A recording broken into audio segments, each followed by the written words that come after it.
You're listening to M.T.V.B podcast. Movies, TV, video and board games. This show may contain swearing.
Hello, welcome to a brand new episode and season of the M.T.V.B podcast, the podcast that talks about my four favourite subjects. That's movies, TV shows, video games, and board games. I'm your host, Anthony, as well as most people know me as the Ant-Man, and welcome. This week's episode, we're going to be talking about that genre I know everyone here at the table loves, our top 5 sci-fi movies of all times. Yes. I'm joined around the table by the guys. I'd love to talk about sci-fi movies, guys. Introduce yourselves around the table, please. Hi folks, it's JK47 in the building. Woohoo! Actuality. Hi guys, it's Gal aka Grey Fox. And Dave, aka the D800. Nice. Did you actually get that reference? No. I didn't think you would. I was just like, yeah, that's good, isn't it? Suck. And you say you like sci-fi? I kind of do. His top sci-fi, we discussed this earlier, it's going to be Love Actually. Nice. I don't mind that. So how are you guys? How was your summer off from podcasting and now you're back for season 5 now? Yeah, it was good. I liked it. You liked it, huh? I liked it. That's good that you liked that. Yeah, it was good, man. It was just action-packed, busy. Action-packed. As in, stuff to do, take the kids out and stuff. Mm-hmm. Okay. Or as John would say, Bloody gory. I was just about to say that. That as well. But yeah, I felt like, I needed this break off the podcast. I'm joking. no, that's fine. No, we all need to have a break, but fans want more. Fans are enjoying Commentary Corner at the moment, so we didn't go away just as much, did we? So no, it would. If we kept doing it, we'd probably burn out eventually. So and a little break is good. Yeah, doesn't do any harm. Jimmy exactly. needs to do his action-packed life. Yeah. So he's a stuntman. I'm doing a separate episode on that. His second job is stuntman. Yeah, he's a stuntman for Lego. From his wife. For Lego. So before we start the episode, a couple of little announcements before we go. Let's say thank you to John for contributing to the last episode of season 4. Yeah. All on the phone. It went down well with the fans. They bloody loved it, mate. Did they? They did. They didn't find it bloody gory. But thanks for throwing in your number 3s. Even though Supernatural didn't make sense, but thank you for that, mate. We do appreciate you coming on the show when you was at work as well and all things. Yeah, I liked it. And also, I believe I'm going to throw him on the spot here. Our colleague here, Dave, had a bit of a busy summer whereby you created something, didn't you, sir? Yes. Ooh, yeah. Yes, I did. I created something from nothing. Ooh. Actually, it's not just me. Nice. It was me and my brother-in-law. We have created. He's demonstrating it to the people around the table. It's a comic book. Yes, very good. And it's available to purchase. Or graphic novel. Or graphic novel. Yep. Yeah. Graphic novel. And what's it called, sir? It's called Spare Parts. So who did the artwork in it? Because that's quite. That was my my brother-in-law actually. Wow, yeah. So he's very talented. He's Sam Baker. You'll see him on the front cover if you look at it, and his artist profile and things it's on Amazon, so you can buy it or you can get. Where it I got my copy from, and now that you're here, I can get you signed it, please. Yeah. It'll only be about £50. No, I'll have to get a copy myself. It's impressive when you. Does look very I'm sure you've got it, haven't you, G? It's on pre-order to support your friend. Pre-order, yeah. But no, guys, give it a go. Spare Parts on Amazon. Yep. It's a great story. I've literally not long finished it a couple of days ago. Very interesting twist at the end, which I personally didn't see coming. Ooh, thank you. But there's some characters I was like, oh, that looks like you. It's like him. And then I was like, actually, Dave does do some of this stuff in the book. So I'm like, I need to question this on you later, sir. Don't grill me. But I really enjoyed it, guys. I'd just like to point out that it began sort of, it was incepted and written before I knew you, definitely. Okay. So it's fair enough, but it's sci-fi orientated though, isn't it? It is sci-fi orientated. Hence why it's good for the episode. Exactly. I mean, when he initially showed it to me, I read it straight away. I was one of the first to read it, by the way. Yeah, I know he I was, still haven't ordered the book. I will get it signed it by the artist. He doesn't want much. What an asshole. With a silver pen. And you got to draw Grey Fox as well. But anyway, that's I've got to a say, good it's idea, really good. Like we've had an in-depth chat about it. How this story is like a part of like a whole sort of saga that he's thinking of doing. So it was exciting stuff. It was like a to sort of see if we did it, because this is Sam's first go at actually making something. So I want to really big him up as well. And it was just to see whether we could actually do it, because I'm sure a lot of listeners and things like that have their own avenues of creativity and things like that, and it's until you've actually tested it and worked to see if you can bring something from idea to finalisation is quite a sort of challenge. And so what we wanted to do was just make something that was like something that could work on its own, but had the potential if it expand if it was And you've not done anything like this before, have you? No. This looks very professional, to be fair. That's insane. It's a must, mate. Amazing. I'm definitely going to order that. So give me a few minutes. So we don't have to pay him because he's earning money out of this book. I hope he bloody is. If people buy it, go and buy it, read it. Yeah. Well, and if you send it to M.T.V.B, we might get him to sign it for you as well. Hey, that's an idea. I appreciate, even if you just look at it and see what it's like, it's all. I loved it. Like I said, I didn't not see the ending coming. I was thinking it was going to go this other way, and I was like, oh damn, this is okay. Proper turds. Don't act like you've read it. He did. I sat there with him. I hovered found over the him. story. Like I think I said it to you before. Like it matches the art. I don't know, some weird the way he draws it. I'd love to get Sam to do some sort of talks about what he's done, because it's quite amazing to watch his process as an artist, because he went for so many details. And I think if you're comic book lovers, and it's a very visual medium, isn't it? So for him, he was like, but this, if we do it this way, it's more impactful on the page, and there's just lots of things that even if you write or I suppose it's kind of like if you're a movie director. So yeah, absolutely, how you compose a shot, which one can have a more and how you would frame it, how you'd frame it, things like that. So it was very interesting. It does look very, very good, I must admit. So yeah, big up Sam Baker. Yep. And big up to you, sir. And you, Very good, sir. You did a bang up job there, mate. Very good. I look forward to the sequel. Ooh. Oh yes. That'll be like at the end of season 5. Like, something's happening, guys. He said in his stories he will he will have people that he knows in it. So I'm curious who's. Well, no, it's like a little Easter egg on the front cover. All the sort of blacked out silhouettes that are behind the main character are Sam's friends. Right. Oh, okay. So he just drew them in like that. Yeah. Little Easter egg for you there. That's pretty cool. I want to be in it, basically. That's what I'm trying to say. I'll put you order in the it. book, and I'm making as long as you're nice to me, I'll put you in it. If you're nasty always to me, nice. I'll put you in it, but you'll be portrayed badly. Yeah, I was going to say. I don't care as long as I'm Big G, the homeless. my real character. the homeless man. my real character. Yeah, I do. We're going off topic. Yeah, we're going way off topic now into your dirty minded things. But anyway, let's move on with the episode. Top 5 sci-fi movies. You got lists ready for this? Yeah. Oh, Sort of, yes. Nice. So let's do the questions like we normally do. So, like I said, I think we all can agree we love sci-fi movies. Yes. Not just movies, TV shows as well. But what is it about sci-fi that you like about it? Why do you like it so much? The space travel. Just space. It's not always fine about in space. front. This is what I realized making my list, because I think we just had a conversation saying I was looking through to gauge my mind on all the movies I've seen. Like some of the films I didn't expect to be sci-fi, like you just mentioned Jurassic Park, but what in general, going back to your question, for me, I always think sci-fi as Interstellar, going to planets, Star Wars and all that I regard as sci-fi. And I want all those kind of things when I see a sci-fi films. Okay. It's like an adventure, isn't it? It's like your mind can go places with these films and these stories and books and anything to do with sci-fi.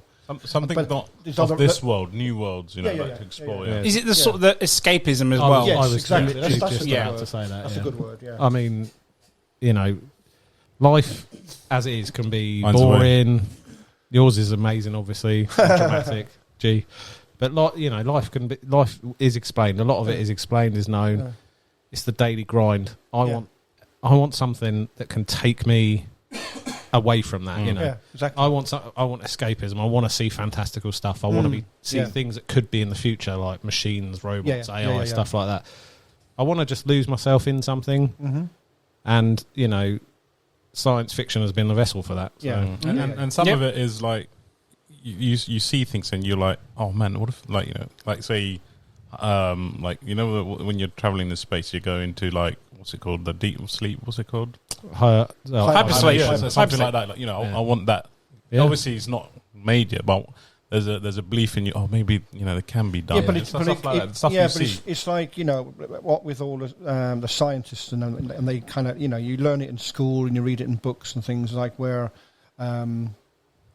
you can't go to those planets and whatever it might be in this science fiction film, but by bringing in elements of like where you go to sleep for say 100 years and you wake up and you're at this planet, that makes you think, geez, it's more believable in a sense now, and the more of these kinds of things they throw into the film, the more believable the story gets. And it does. It's like they've said, it's like escapism. It's like you're never ever going to be able to do anything like that in your own. You're not in your life. Yeah, but it's nice to be able to dream, and you kind of think, well, I mean, I wouldn't mind being an astronaut one day, and I'd like to do that, and I'd like to go and see these planets and stuff. And is there other life out there? There must be something else out there. And I think it taps into that child that's always exactly. That's inside that little inner child that wants to explore and be wowed. And as you grow older, you become jaded. You know about the world around you. You know how things work. You sort of explain away all of those mysteries as you get older, and then sci-fi, really good sci-fi can take you back into that sort of sense of wonder and whatever. So and what a lot of people discount sci-fi, but you can also tell so many stories within sci-fi. Yeah. So you can have horror. Exactly. Within sci-fi horror, and it can be absolutely bone-chilling times. But you can have romance stories within sci-fi. Exactly. So some of my picks here are going to sort of deal with that. So you can tell any sort of story through the lens of sci-fi. Yeah, absolutely. Yeah. It's a genre that can throw so many stuff into it all at once. So if it doesn't ruin your top 5, can you remember the first sci-fi TV show or movie that you watched that kind of got you into the genre at all? I can. Funny enough, I can, and I just watched a program about the making of it all yesterday. Yeah, go for it. Likes of Thunderbirds and Captain Scarlet and all that in the 60s Captain and 70s. I grew up with all that.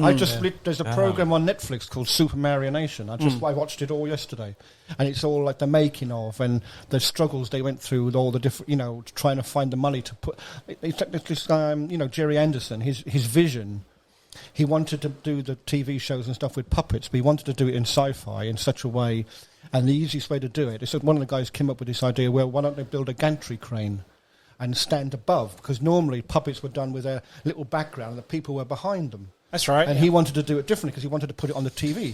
He didn't want them to see the people and the hands and maybe the strings and stuff. So he built these gantry cranes, and they stood like 10 feet above the models. And so when they put this thing, they used to, and I didn't know, they used to brush all the strings with a brush to take the dust off them, so that when they were filming it, you didn't always see the strings. But you always saw it in some way. Well, in some of them you do, because you can't help it. Because if you're looking for it, you're going to see it. But it was because it was filmed in this big warehouse. And what I didn't realise as well was that I think it was Thunderbirds was the first colour TV show on British television. Oh, wow. Okay. 4 months before they actually had a colour channel. So that they had this. They were trialling the colour, and it was the first. I didn't know this till yesterday. Like I say, watched the show.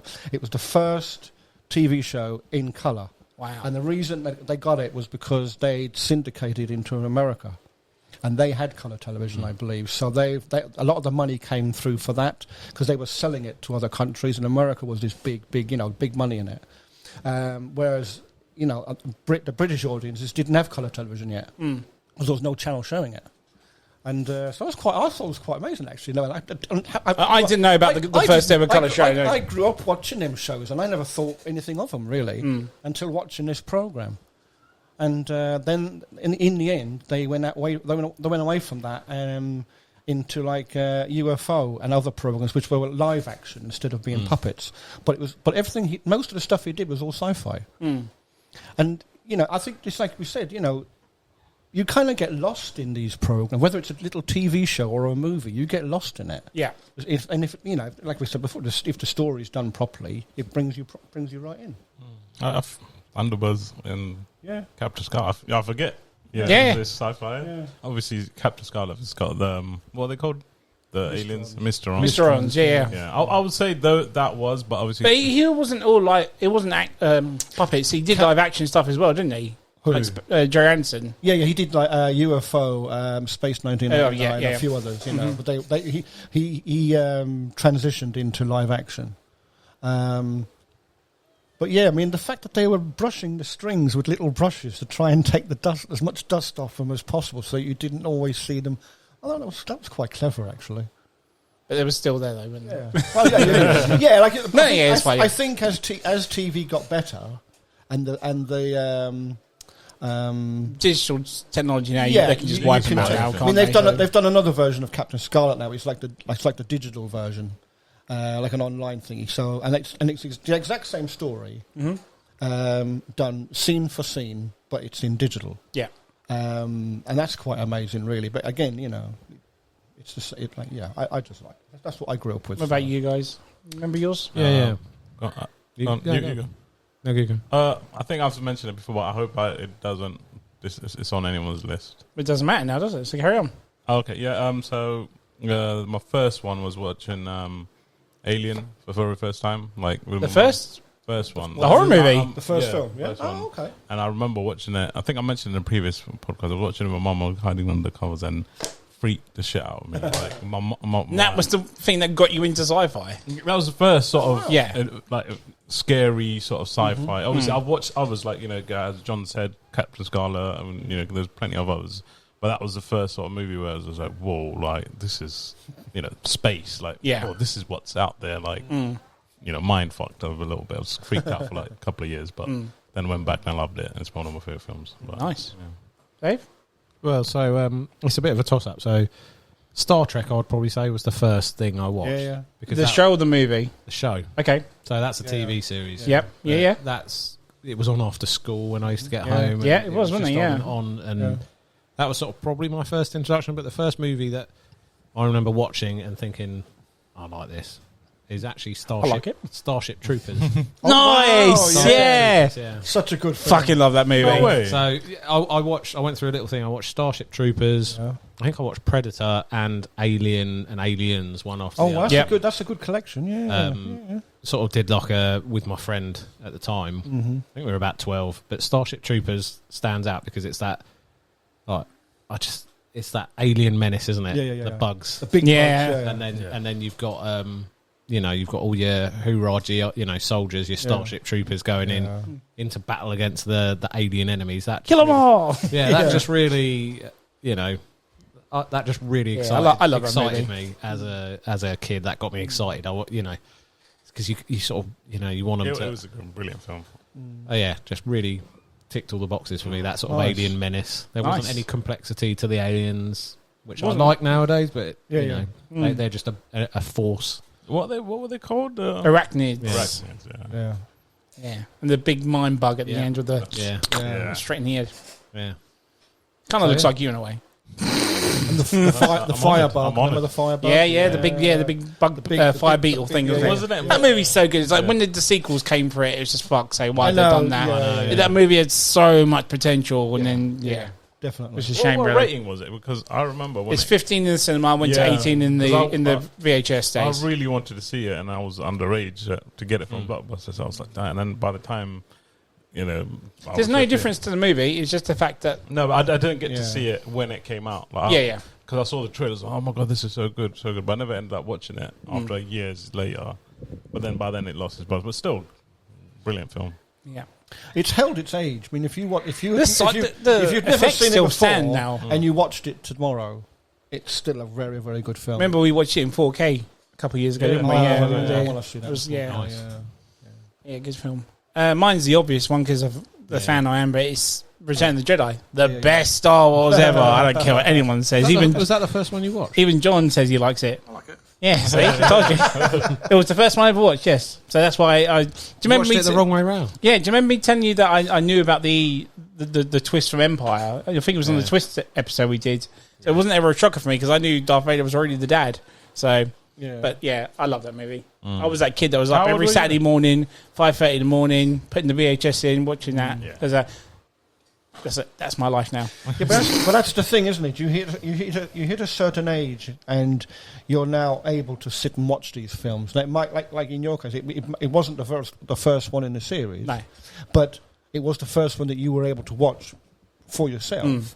And then so the story's obviously made enough of an impact on you that you've gone back to watch the others when you could. Exactly, yeah. To then follow it through. So that's quite good. Absolutely, It's yeah. like different. Everyone watched like.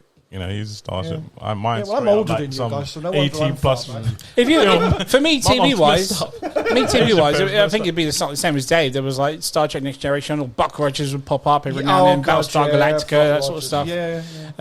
But yeah, we'll go to the next question. So obviously, Dave touched on it a little bit earlier on with sci-fi having different styles or different genres. For example, Star Wars and Star Trek are two different types in theory, or Philip K. Dick's sort of style of world building, etc. What type is your sort of favourite when it comes to sci-fi? With me, it's like, I think it's like space, time travel, that kind of put that into it now. Okay, that will attract me straight away. You know, throw some aliens into it and a foreign planet or whatever, then you know it's all the better for it. But I think anything sci-fi, really, to be honest with you. Nice. Yeah. I mean, we're all fans of everyone, but is there a specific one that you like? Well, while John thinks. Yeah.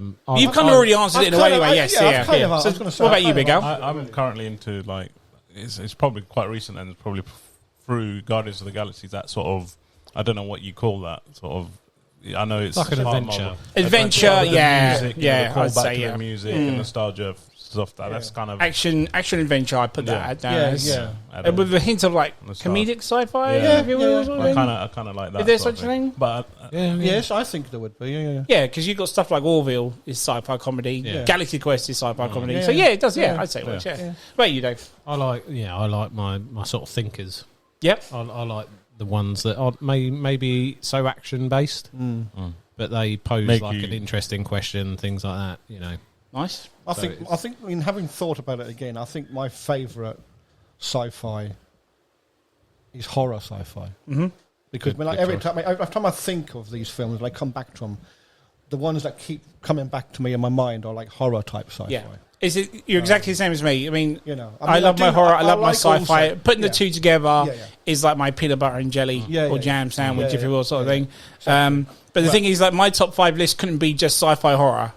I tried to mix up as much as I could because that's a whole other top 5 list we can do. Mine would be 1, 2 as I say. Yeah, right, exactly. So I don't think you could do 5. You'd have to do like a top 20 or something. Exactly, yeah. But even when it comes to video games, like sci-fi horror is up there with it as well. That's the genre. That's my that gets my dick hard. Dead Space was fucking good when that came out, wasn't it? By far, right? Yeah. I recently played number 3. It's actually really good.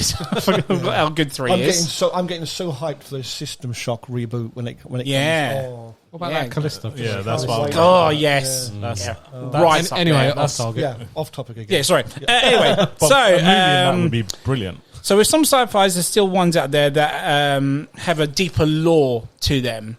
Now, do these sort of films that focus on building its world or its characters more, that have a bit more history to them, kind of put you off watching them? For example, something like Dune has, a lot of lore to it, how the books are more done, but obviously the films can't bring that sort of, how do I say this? explanation into it as much, if you will. I'm going to say no, because I'm all for... Yeah, I'm the same. Because I'm a bit of a lore person. Like, I'm a little bit of a goblin for it. I will then watch something really good. If I don't know or haven't read it before, I'll go off and read up about it online, and then you explore things online. So it almost makes you... Yeah, there's tons of people on YouTube and that will explain the lore behind films and TV shows. And I like stuff anyway. And being able to uncover more stuff. Yeah. And I was talking about Dune with you, I think, wasn't it? Yeah, you were explaining, I think we were talking about it. Like before. how they don't have... computers. Yeah, I love that. See, I knew. That too, I think we spoke about it before, and then we didn't touch upon that subject, and then I went and saw it. Then I was like, why don't they have computers in there? Because if they're so high tech, then you said there's an aspect to the story where they had their sort of Terminator sort of age, and I was Uprising, like, mind fucking blown. I was like, this is brilliant. It just opens up another depth to the whole film, and it's like, this is brilliant. Yeah, and but that's the thing. When they portray it so well in the if film, they put too much in there, you get lost, and then you watch it. Well, it's not so much that, but it's like it becomes final in a sense. You watch it and you think, "Oh, is that it?" Yeah, they've kind of shown you everything. I think I don't want to be shown everything. I want to be left guessing at the end of the film or whatever. I want to be able to try and work out aspects of the story for myself and stuff. That's what I think is great about sci-fi films. Your brain just goes into overdrive, trying to work things out for yourself, because they can't. They can show you quite a lot in the films, I suppose, but there's always that aspect that if it does well, they might get the money to make a second one or a third one or whatever. And I don't want to see the whole story now. I would rather it played out over 3 or 4 films and still not see everything. Make it last longer. Of course, yeah. So, what was that actual question? I got lost in that. So it's just if it's sci-fi stuff that to you might be too much of an effort to know about, does it put you off watching it? No. Okay. So, that's what I was trying to get round at, but I was trying to word it out, if you will, sort of thing. For example, just like what we said. There's some people out there that won't watch Dune because it's too sci-fi for them. Does it make any sense? Okay, got you. Oh, they don't. I keep saying Dune, but I'm just using it as a prime example. There's other ones out there, obviously. But like the Star Wars, there's been so much background to that in books and things, and the TV series and stuff. The thing with Star Trek is, I'm a massive Trekkie fan. I think you said Star Wars. I did say Star Wars. Sorry, I thought you said Star Trek. Trek's but it's the same. The stories are starting to come back on themselves now. The lore is slowly starting to be explained. They're going back to things that they haven't shown before. So they're coming up with a different film now with a different character, but it's set in the same universe and things like that. So you're getting a slightly different aspect to the story of the original film, shall we say. But then again, so I know you were talking about Trekkie, but Star Wars, it's a massive world. They can do so much. It's not. Star Trek is as well in theory. I'm just saying. That's what I mean. I don't know anything about. Because at the moment they got that. Because Star Trek started with the original series with Captain Kirk and all that, and then they did Next Generation and DS9 and Voyager. They've always gone forward. It's always like this is set here, this Enterprise went backwards, and so on, and they've gone along, and they've brought elements of time travel into things until they've gone back. But now they're bringing out shows like Discovery and Strange New World and stuff. I've watched them. I'm up to date with them all, and it's actually quite amazing because it's like I said, the story's starting to catch up with itself now. Because it started here, worked its way up there, now it's started here, and so the whole thing's kind of coming back on itself. It looped. Yeah. I think bringing it back to your question though, and this is my opinion, you may disagree, but your mileage may vary. Yeah. But, if you think about a story that hasn't really built a world, whether it be sci-fi or anything, it might be a good movie, but it's forgettable. Yeah. In a way, but everyone can talk about. The things that really stay in your memory and stuff are the ones that have had massive world building. So things like Star Wars, Star Trek, Dune, things like that. Yeah. Even things like Harry Potter, for example. Yeah. Stuff exactly. like that. Yeah. That's not sci-fi, but but when you've built such a wide world, it feels lived in, it feels authentic. Yeah. It doesn't feel as, one shot, as it were. But sometimes the one shots are they can be good, but pretty good. I would argue that it's more forgettable. But then again, there's an opposite argument where something like Star Wars is so massive. It'd be that one movie where say they keep going back to the same sort of Tatooine. You know what I'm saying? You have that opposite argument where It was more. Well, Jakku was a desert planet as well, but it was a different planet. Just no, it's just an opposite argument. Like. Fucking Disney. Anyway, so my last question to you guys, this is going to be an interesting one to hear your answers for this. If you could take an invention from one of these movies and bring it to the real world, what would it be? Warp drive. Okay. Teleportation. Okay. Oh god, yeah. Light speed travel.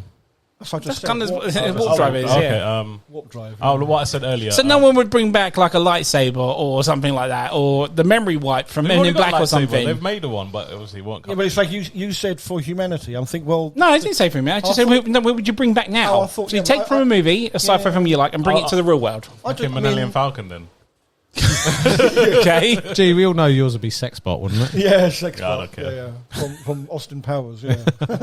I think I might take the memory wipe from Men in Black, to be honest. Oh, Have you got a lot you need to delete then? Use it on passengers and stuff. Oh, God, yeah. That'd be brilliant. Actually, no, they come to, they put their bags on the thing and, wipe them around. You're not going on holiday. That's not till next week. Go back home. Go back home. No, I think I'd have to have a phase. Heathrow. Yeah. Yeah, your flight's at Heathrow, Yeah. Oh, dear. You can tell how much I love my job.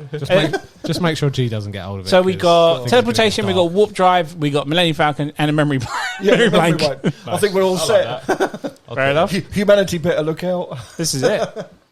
Imagine I could get out of fucking bed in the morning, sort myself up, don't have to take the commute in Teleport the train. straight to the air. I just go to Sarah, energize. Yeah. Straight to The way work. you are, yeah. Lane 10. Yeah. Everyone would shut up. Like, the teleportation machine would be blocked because so many people are trying to get in the last minute or so. Yeah. It's like the last 10 minutes before you start your shift. Everyone just comes in that last minute. It would be buffering. Me? Yeah. Why me? Buffering. That's it, yeah. I'm out of questions for that one, so if anything else wants to be thrown in, we'll just go straight to the top fives. Let's do it. Let's do it. Bring it Let's on. do it. It's time for a top 5. So I just want to make it clarify here. So top 5 movies of all time, sci-fi movies of all time. We decided to not do the clashes anymore. So if, for example, we do clash, we don't say anything. We just keep on going until it comes on. So, like, for example, if my 5 is Big Gal's number 2, he won't say anything until it gets to his number 2, and then obviously go with the flow on that one. Yeah. So let's do number 5. Number 5. Who would like to go first for season 5? I think it should be either one of these two here. Yeah. It's up to you guys. Go on, Dave. I've been on more shows. So. I've been on more shows. That was a subtle flex there, harsh. wasn't it? Well, I have. Well, I don't know. I think he's ranking up, dude. Over to the new guard. Okay, so No more shows, innit? my Yeah. number 5 is Arrival. The Arrival. Oh, that was so close to being on mine. It's so close. So good. I love it. So good. I'm so glad I didn't put it on there, but what a movie. Fucking love that film. I thought Ant would have it. Yeah, I was going to. I thought you'd have it. I thought I was going to spoil Honestly, it. it was so close too. But it's a fantastic movie. The basic concept is aliens have come down to Earth. And I love the mystery in this one, right? Because you're put in the same position as everyone on Earth at the same moment. Is like, what the fuck? Yeah. What is going on? Yeah. What are they going to blow us up? Are they going to suddenly switch out the death rays or something and just mutilate us all? Yeah. They want to harvest our stuff and just leave us with a barren planet, or are they coming in peace and they want to, start up intergalactic trade? No one knows. And so the main character, she's like a linguist, isn't she? Mm-hmm. Yep. Right, yeah. And she's being brought in. So you've got that whole like panicked government response to the typical. alien thing, where they're literally doing things as it's happening on the off the On cuff, the fly, yeah. on the fly, trying to deal with this. Don't they completely reveal unique themselves? Yeah, they reveal themselves. Yeah, but she gets brought in. They've already gone up and made contact with them, and the whole style is one of my sort of favourite styles. The language. The whole artistic direction of it. Yeah. You've got the very like minimalist ships, which are like a big bean, aren't That's they? right. They're Yeah. not too shiny silver. So it's something different because everyone thinks Isn't it spaceship. like a Sophid? It's like an egg. like a Black sphere Sort of like an egg-shaped type thing. yeah. smooth. You don't got any ports or doors. Yeah, so nothing. it's There's no literally it's that writing on it, mystery, no. isn't it? Is it an egg? Is it going to hatch? Well, you yeah. never know. Is it? It's got no engines. It's not a big flying saucer in space. And she has to go up in and find out how to communicate with these aliens. And again, the aliens, I just like the design of them because they're sort of behind a mist, aren't they? That's right. Yep. And it's like a weird, almost like arachnid finger-like creatures that move sort of slowly in the mist, and they draw the circles. And Ant will agree with me on this one, but it's not just that, is there? There's quite a heart. Yes. Quite a heart. Yeah. Rending sort of storyline. Yeah. It's probably the most emotional I've ever been through a movie. Yeah, this movie's in my top 10 of all time, by the way. This is I fucking love this film. The only issue about bringing it up is you can't talk too much about it because it's better for people to experience it. No, I'm not going to talk about it. But no. But the way Dave explained it is pretty, explanatory how it does. But like he said, it's that feel of you just don't know why they're there, what's going on, but the whole world is reacting to it as well. Yeah, at the same time, so you've got certain countries are dealing with things differently. Exactly, yeah. People are fearing it because there's other people online saying to fear these people, these aliens and stuff like that. Is that the only one, though? No, there's 12 or something landed. So there's one in Russia, there's one in Chinese, and the Americans going, oh, what the hell are the Chinese doing with it? Are they going to try and blow it up? And that's the element of panic. That's going to annoy them all, and we're making really good inroads with communicating with them and stuff like that, and that'll just shut everything down. And if one country does something nasty, will they turn on everybody? Exactly. So there's the element of so it's not a very uncertainty, isn't it? It's not a very actiony sci-fi, but it doesn't need to be. It doesn't need to be. But it is very much almost like a real film. I mean, a real story. In other words, it could happen.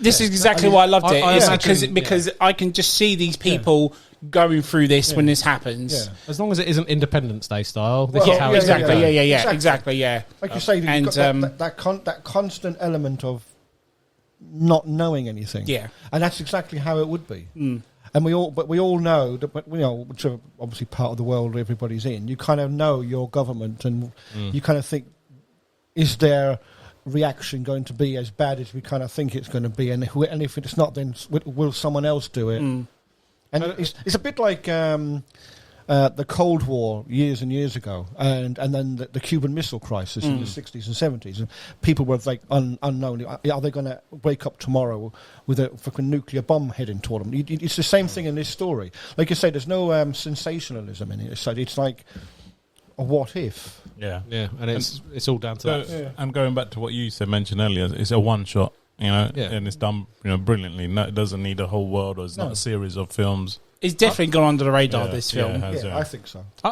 I'm surprised. I remember you come back and you're like, oh my god, Dude, seriously, I came home and I hugged everyone in my family as soon as I'd seen this film. I tried so hard not to cry walking out of this cinema, not because I hated it, because it hit me, it touched me. Yeah, good. Like anything on cinema's ever been. Denis Villeneuve as a director is by far the best sci-fi director out there. He's done a few others I'm not going to mention because they're probably other people's top fives. Yeah. But exactly, he is the man now to make proper science fiction. Yeah. And I like his style. It's very I say, he's a very good style, because the whole way through it really keeps that one word at the forefront, which is alien. Yeah. Everything is alien. It's not like other sci-fi where they're like, say, we're picking on Trek here, but Trek, where a lot of the aliens look human but with pointy ears or a bit of like a crumpled forehead or a big nose or something crumpled tampon forehead.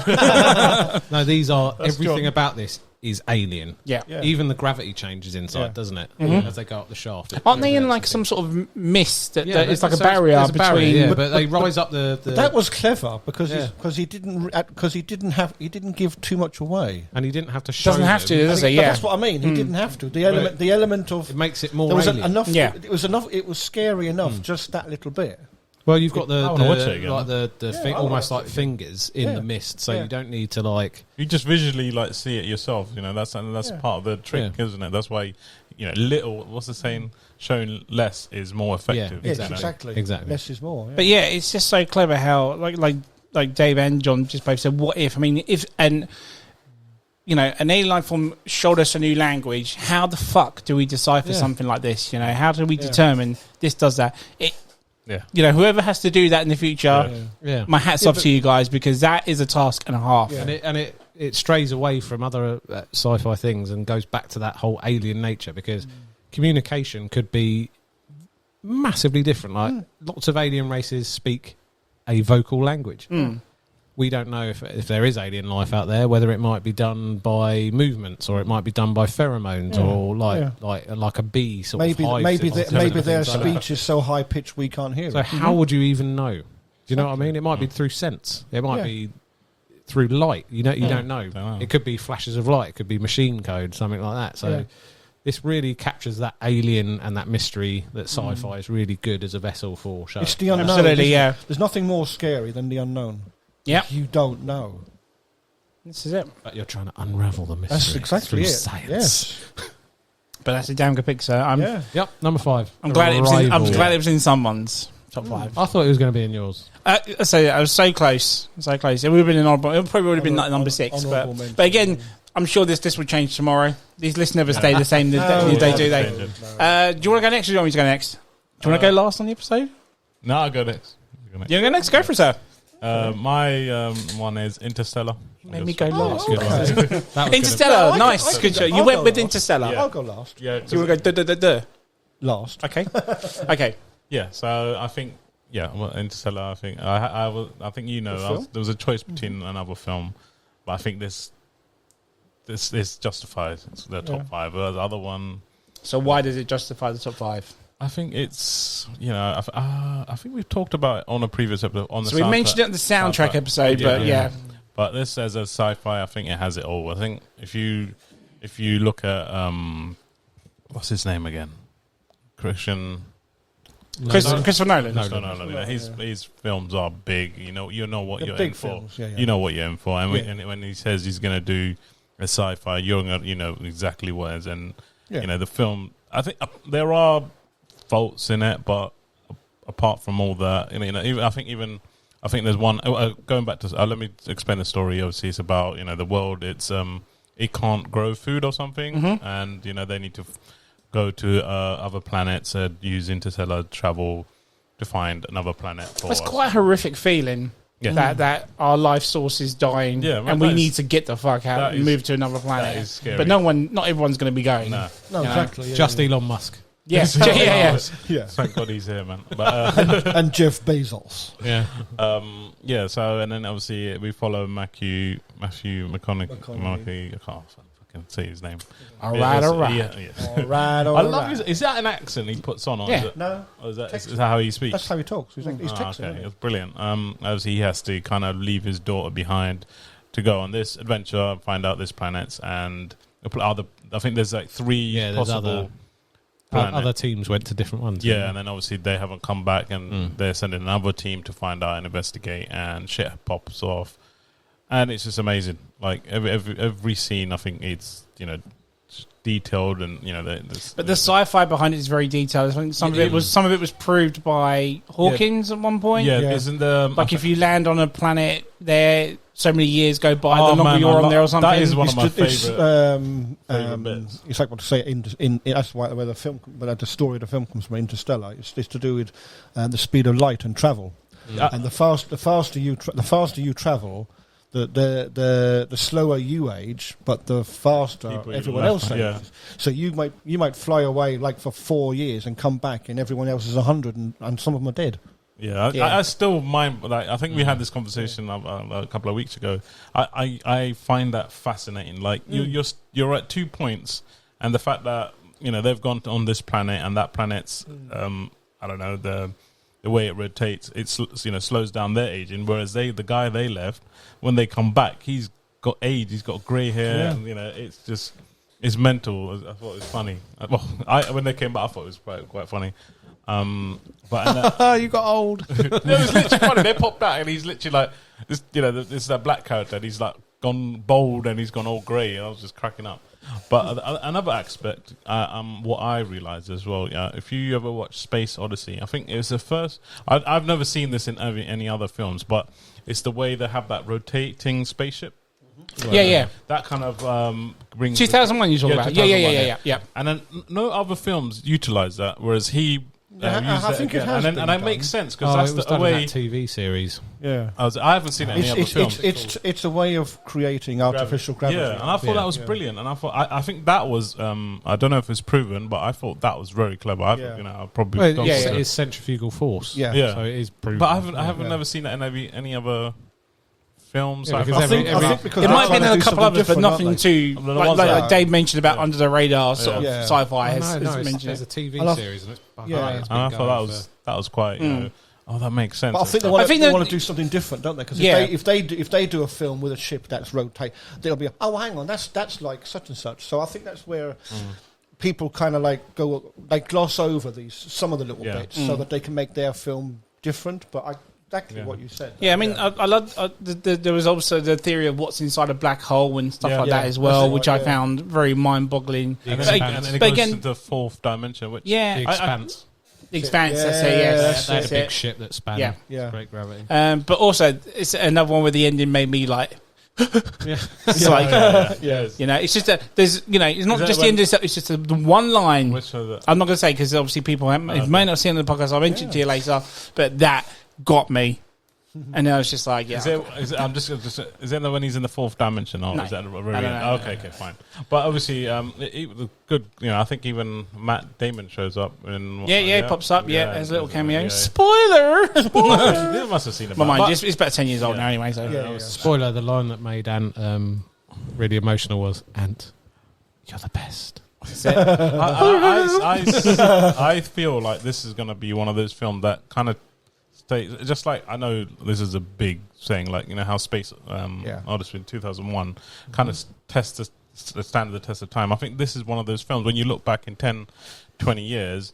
I think it's just gonna be like, whoa, this is this was made how long ago? Like if people look back, I like think, 2001. yeah, I think it's going to be one of those type of. I know people like panic. Like again, like we don't know what happens when you go into a pit of black hole. Yeah, We don't know what's the fourth dimension, but it's his sort of way of showing it, and I thought it was quite unique. It's and interesting. It's a good theory to it, isn't it? and Yeah. I know people panic, like panic for those kind of things, but I thought it's a brilliant sci-fi film, and it's what you expect from like a Nolan type of It's a film. good choice, mate. Really good soundtrack too. Yeah, Yeah. and he'll.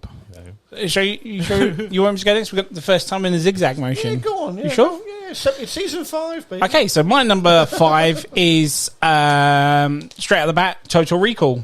Nice. Oh, I forgot wow. about that. The first original one? The and original. remake. I like I need to both. watch that again. I like I both. must admit, I like both. Total Recall is by far, I'm going to get hate for this, my favourite Arnold Schwarzenegger film. Okay. A lot of people say Terminator, Predator, but for me, Total Recall is my favourite. The reason why I like it is because I love that side of the story that you don't know, your memory's been wiped, and you've lived this other life. You're with this other person, Yeah. and only to find out as you live your daily life that this happened and this happened to you was actually this kind of person. I love that. I think that's just what I love about this. It's scary. It's not the fact that this is sci-fi, that it goes to Mars. It's the story itself. Yeah. And again, Philip K. Dick wrote an amazing story with this. The reason I like the remake is because the world itself is very more true to the book. Yes. In the remake than it is than the actual Arnie one. Yeah. But I just love this, man. It's like it has everything I want from a sci-fi thing. Action, adventure, violence, and a woman with three tits. Yeah. 'Cause I remember Where Letty says my favourite line afterwards, baby, you made me wish I had 3 hands. Because I watched it again. I think my parents have messed up. Let me watch these 18-rated films when I was a kid. I remember. I remember watching that, and I saw this 3 titties. I was like, oh my god, this is real. Mommy This G, is real. you created a There's monster. actually people with 3 titties, like for ages. I used to, like, Is this real? Yeah. Was ya? Yeah, You're like, Mum, is it I real? was a kid, man. I'm messed up, but yeah. All of it's just so good. I mean, that movie from start to end doesn't stop. No. Like as soon as he has that dream at the beginning, he wakes up and then it just starts all hitting back. It's set in like a space, right? So no, it's set in on Earth, but you can travel to other planets. Right, whereas in the original book, it was just literally on Earth. Yeah. Okay. You can know there was only 2 countries that were. And the remake didn't do that, did it? No, that's what I'm saying. It stays close to the book. Oh mate, I would have been brilliant. But if you look at the remake, it's because it's Philip K. Dick. It's very true to his style of world building. When you look at his other films that he's done and stuff, it's very like, oh, you can tell this is from that because it's the world he created in the end of the day. Very Blade Runner. And I like, and I like how they kept that in the remake. More so, I think, in the remake. Yeah, and then I know there was a couple of like crappy little nods to the original that they didn't have to do in the remake. But as a film itself, I just don't even think it's that bad. I really do enjoy it. I like it. But the Arnie one, hands down, I could watch that movie anytime, and it's like right up the alley for my sort of sci-fi. It's had to one go of on the the list. I've missed a lot of Arnie films, and that one I have vague memories of because I need to go back to that. Just the three. That's only just for 3 titties. That's the only ones I remember. The lady with 3 titties. Yeah, So that whole memory wipe and having to find yourself. Hey, come on, Yeah. man. It's out been whilst years. being it's a really great. it was like Jason Bourne before there was Jason Bourne. Yeah. Arnie did Jason. And then there's the moments that you got the X-ray bodies that when they go through the safe zones, the part when he's pulling out the probe through his nose and everything. Oh, it's just so good. It's great. It's great sci-fi, great action adventure. It's on there. My number 5. John, what's your number 5, sir? My number 5 is a Paul Verhoeven film. Just like Total Recall was. Yep. Go on, say it. RoboCop. Yes, it was going to be in mine, but I didn't put it in there. The original. Fucking love RoboCop. Yeah. So we've had Paul Verhoeven is a good sci-fi, right? We had Starship Troopers, Amazing. but Total Recall, and now we've got RoboCop in there. Yep. I just love being, What? You've never seen it? No, I'm saying, and you didn't mention my one, so I said, and Interstellar. Yeah, but that's not Paul Verhoeven. I just like the fact that he Murphy, he's a normal person. He's a cop. Normal cop. In this dysfunctional city.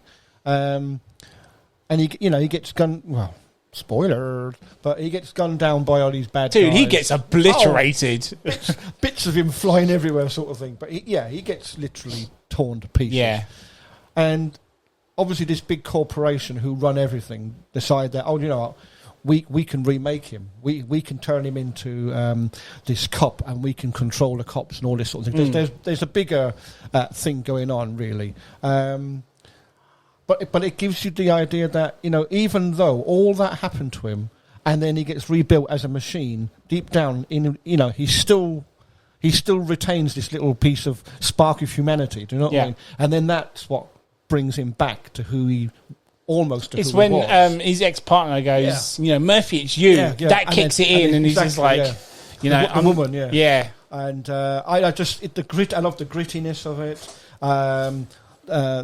The story was, the story in a kind of sense sort of took a back seat to it, really, because you're kind of watching, what's going to happen next, and they did. I think, they did a very good job of putting him back together, turning him to this robot that goes out on the streets. But I liked how his sense for justice kind of like takes over, and how he goes after the big cats in the company that sort of that are corrupt in the sense of trying to control the police in the city rather than having the police deal with everything. But then he runs into the guys that shot him down. So he starts taking them out one by one. I love that. And which is exactly what would happen, because you'd want to get revenge on the people. Absolutely. So. You forget because it's got such a big sci-fi aspect to that movie that it is a revenge film at the end of the day. Yeah. I fucking love revenge movies by far. Yeah. But do you remember the guy who gets in the toxic? Yeah. He reminds me of that film with the witch. I'm melting. Wizard of Oz. I always rewind that bit so much. Did he have like a fancy car as well? I always remember him. No, you're thinking of Knight Rider. No, Yeah. I always thought he comes out in like this. No, just a normal cop car. Normal cop car. And he's got one of the best catchphrases. He has so many now. Dead or alive, you're coming with me. Yeah. Fuck! And every time you hear that, you get like a chill goes down the back of your neck. Did you like the remake? I did. I enjoyed the remake. It's obviously, I don't think it's as good. Of course not. Of course not. But then it's like there are other films where... See, it's like you were just saying about Total Recall. I love the Arnold Schwarzenegger Total Recall, but I think the newer one is better. Yeah. Okay. Because you watched it here, didn't you? Yeah. Yeah. I think it's quite controversial, but I hadn't seen it until I watched it here. Sure. And now having watched it, I kind of prefer it. Mm-hmm. Okay. Don't shoot me. No, but yeah, not at all. He also one. I always say he creeps me out, but when he dismantles, takes his mind. You can see the brain, right? Yeah. No, it's not really his brain. You can see the back part. The back part is like a robot, but the front is all human flesh sort of thing. Yeah. That was. But that's what I like. I think you're referring to RoboCop 2. There's a part where he pulls the brain out of the back of one of the robots. Yeah. That's creepy. But I think that's what a lot of... I mean, the special effects in it, I thought, were quite good. Oh, yeah. Because rather than take a mask off and it's someone else's face now. I mean, it was almost his whole body. I think he only had like a head and an arm. The issue with the 4K one is so good looking that the black parts of his body are obviously meant to be metallic or heavy plastic, can shape for bullets. But when you watch the 4K version, you can see it's like leather, like a rubber sort of thing, which kind of puts the downside to the suit itself. But when you saw it for the first time as a kid, it was like good. Like this was the first 18 rated video I got to see. Because they didn't care back then. You were just renting the movie. When I watched that, man, it was such a great movie, you know. Even S05E01. Yeah. Don't forget him as well. And like you say, it's not about him. 20 seconds to comply. Yeah. But it's like, I mean, no disrespect to all the modern sci-fi films, good and all as they are. But it's like, you know, I'm older than you guys, so I came across these films before. Sure, yeah. So to me, they stick in my mind. So for me to do this list, you can well imagine there's quite a few early films in it. Nice, mate. That's good, though. That's good, though. It's nice to have a mixture of it. But it's like you said about Arrival. When if I went home and RoboCop was on the telly, I'd stick it on and watch it again. I might watch it when everyone goes over. I really want to watch all the selections of that. Like, you guys it's either that or Arrival. I might be in the crime mood tonight. Yeah, I want to watch everything. Arrival. Anything else on that, sir? No. Right, let's do number 4. Number 4. David, over to you, sir. Hello. My number 4 is Ex Machina. Nice, yes. You mentioned that before, I have, yeah. I mean, a lot of this stuff I'm going to have mentioned before. But so most of ours is we're doing the tops. Yeah, that's it. This is it. Mm-hmm. So again, not a very action-orientated one. More of a drama sci-fi thing. The main character gets bought in by a tech genius, doesn't he? To sort Why do you always look at me? Sorry. Because I'm imagining you haven't seen it. I've seen it. Have you? I've seen it, yeah. Who's in it? No, I have seen it. Isn't the guy who's the pilot in... in Star Wars, Poe. Whose name escapes me. Yeah, I know. Oliver Isaac? Oscar Isaac, Oscar Isaac. I really like him. He's a really good actor. The girl, I can't remember who the girl was.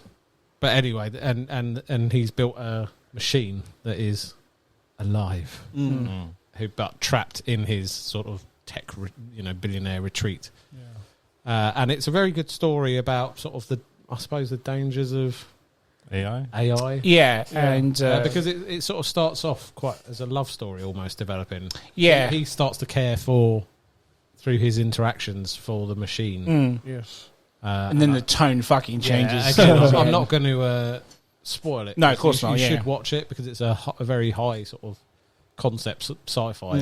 But I think it goes with Arrival. Like, what if? Yeah. You know, what if? It's a big what if. What if AI develops sentience? Yes. And how would that play out?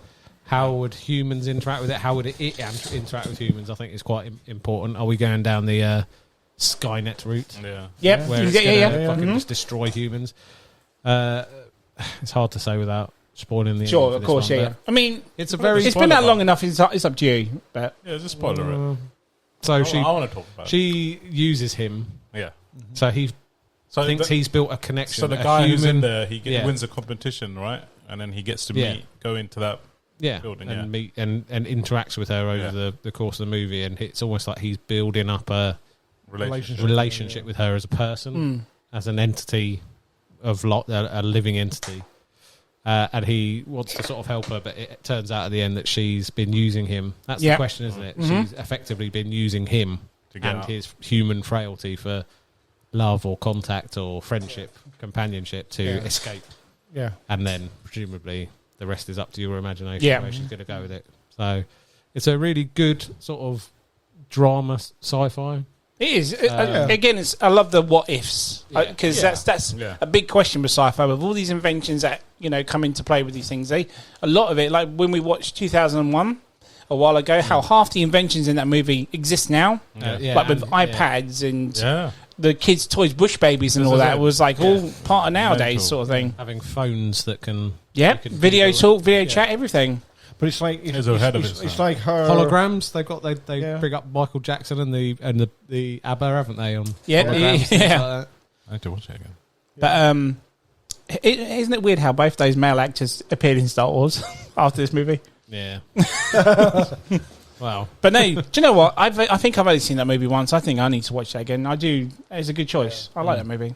like I say, it's not very actiony, but it's more like posing. drama and and it's sort of because it shows how manipulative it could be and how he. But he says how we as humans are, so weak when it comes to like building emotion and what whatnot. it's saying is one of our potentially our biggest strengths of companionship, love, whatever. It can be used to As a destroy weakness. us. Yes, effectively. yeah. Yeah, but it's also like where mankind can't better itself, whereas AI can. And AI is basically built to better itself. It's built to learn, And man is man. and it's built to learn. Man will always think of their dick.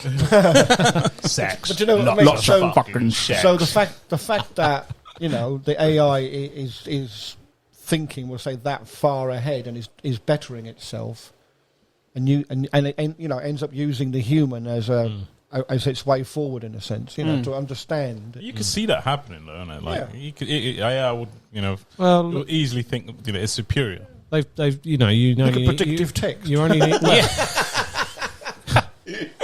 That's the basic simplest form of it, basically. Or isn't look it? at humans who play against chess. Yeah. machines. Oh yeah. So a machine has learned We saw that video. and can. I was going to bring it on to that, and it can think so many Moves ahead. million. Yeah. You do it Million McCready moves. style, And then if throw it- the whiskey in when you're losing. Well, and if it starts to lose, it just grabs a child's finger and breaks it, so it can't, it can't do. That actually happened. Did it? Yeah. Did you not see the video? Well, you No. know when we had that conversation? Please tell me it went. We didn't have sound in it, but there's a kid playing this chess arms, playing 4 games at once against 4 humans. And I don't know whether the kid just tried to grab something at the wrong time, but it grabs hold of his finger. Oh, shit. And everyone runs over and is trying to get it free of his Oh, finger. no. Oh Wow. And he It's breaks Ex it. Machina kicking in. That's what I'm He saying. breaks it and he eats a finger. I was thinking in my head, he's losing. He's like, no, I never lose. I never lose. His finger is now another pawn on the chess table. Oh, that's a bit grim, isn't it? Did you like the film, Ex Machina? I liked it. Yeah. Yeah. What about you, John? I knew that was coming. Anything else on that, sir? No, I mean, It's a good choice. it's a very... Damn. Very good movie. choice. Highly recommend you watch it, guys. Bloody gory. Bloody cool. Big G, biggest G's. What is your number 4, sir? My number Biggest. 4 is Independence Day. Oh. So going That's down the- Can you say it a bit louder? Independence Day. That's better. I thought that was loud enough. Just want to make sure everyone hears. Or when it was marketed, what was it called? ID4, wasn't it? Oh, really? You don't remember that? Come on. Really? No, I remember when it came out and the posters and everything. Yeah. Do you remember when they brought out the sort of what's the 3D sort of poster where you Oh, walk the, past? It's a free poster, yeah. Yeah, and then they had the white. Man, I was like, whoa! I think they had it on the buses as well. I can't remember, and it was just huge when it came out. I remember I sat down and watched it, and Did you see it in the cinema? no, No. because I didn't have the time to. Well, I was So why is it number 4, sir? Yeah. I think because it came out at a time where like I'm being introduced to all these type of films. This Like, is what I was saying earlier. Yeah. This is this one that kind of I think I can't remember exactly came out, but I think I was like secondary school, like just moving on, and I'm just getting into all these films, and this one stood out to me. I think it had it was action packed, but it also managed to scare me a little bit. The actual aliens. Yeah. That scene when they all do the autopsy at him, and I it think, fucking scared the shit out of me. where Dave was talking about the communication. This one, it kind of grabs a human being, and because it can't speak, it could release me. Yeah. No. I thought that just creeped me out, man. That part where he goes, peace, no peace. It has like a lot of obviously I'll go over the story. Basically, this sort of alien race comes out. I think they want to use our planet as getting materials and essentially wipe out. Yeah. But we don't figure that out till the second one. Though. Is that what it In the is? first one, It just comes to it's like Dave said, they appear it's on all contact, of isn't it? the massive landmarks Yeah. and just we don't know it's what that they want. big ship, It's and that then one releases- shot when pow, Yeah. and then that's it. We know straight away. The shot of it coming out of the clouds, and you see the bridge, and it's like, oh. Do you remember the first time the White House blew up? Yeah, that's what I say. Yeah. Apparently, the Americans went fucking mental. It was They like, must this have, was, yeah. no, as in like, yay! It's not like, oh, boo. It's been they actually like fucking they got blown up at the time. So I'm surprised they didn't want to destroy it themselves. exactly, yeah. The one that annoyed me were these people like looking up to it, and they were like, "Yeah, save us." Yeah, but you don't know. There's always going to be. This is going back to Arrival. There's always going to be people that want to be like that. Want to But then take it me opens away. up and it just kills them. And that woman, she's like, so pretty. Yeah, and it's got one of my favourite speeches. Do you remember that part where they interview that woman on the radio, and they're like, "Oh my god, I hope they bring back Elvis." And then obviously the whole story is about how humanity. I think they have encountered like How we fight back, isn't it? how they fight back. I think it's got they work out that it's got like They put shield. was it a computer virus, isn't it? Yeah, no, that's gonna by an Apple Mac or something, isn't it? Yeah. Oh, that's it, Jeff Goldblum's, and then they got to go to the mothership and That's plant it, it, and then blow it up, whatever. But I had a blast, and kind of freaked. That movie was marketed so well when it came out, man. It was Wasn't it just? everywhere. Yeah. Literally everywhere. Yeah. Like posters on everything. The trailer alone was like, it used to creep me out. There used to be this one on July 4th. We'll find out we're not alone on this earth and on this world or whatever. Just used to like, and how they edited it with the ship coming and looking so evil. Yeah. It's like, fuck. Even the aliens look creepy as fuck, man. Just they kind of like have these like legs folded up by the way they stand and shit. And like I said, my favourite scene, it gets me every time. It's just the president. He's a wicked actor. I can't remember. Bill Pullman. Yeah. He does that speech. We will not. Oh man, like We will not go quietly into the night. We will not vanish without a fight. Yes. So good, man. Today. Every single time I listen to it, it like gets me. I'm like, yes, I'm ready to die. Shit. To get your dick hard. Yeah, it does. But I think Will Smith does a good job as well. I remember years ago, I went to a club in Magaluf, and they started the concert or the club with that speech. No way. We will not go into. We're celebrating Independence Day. And everyone in the club's Wicked. going, yeah! And then all of a sudden, the Blade tune kicks in. It was like fucking wicked. awesome. Yeah, that's it. Yeah. Was it ID4. Yeah, there you go. Yeah. So John's just showing the poster. But no, Jim, that 3D poster you talk about. I remember I wasn't working there at the time, but Blockbuster had a massive 3D poster with it, and then you can get a miniature version with it if you bought the VHS. You remember that?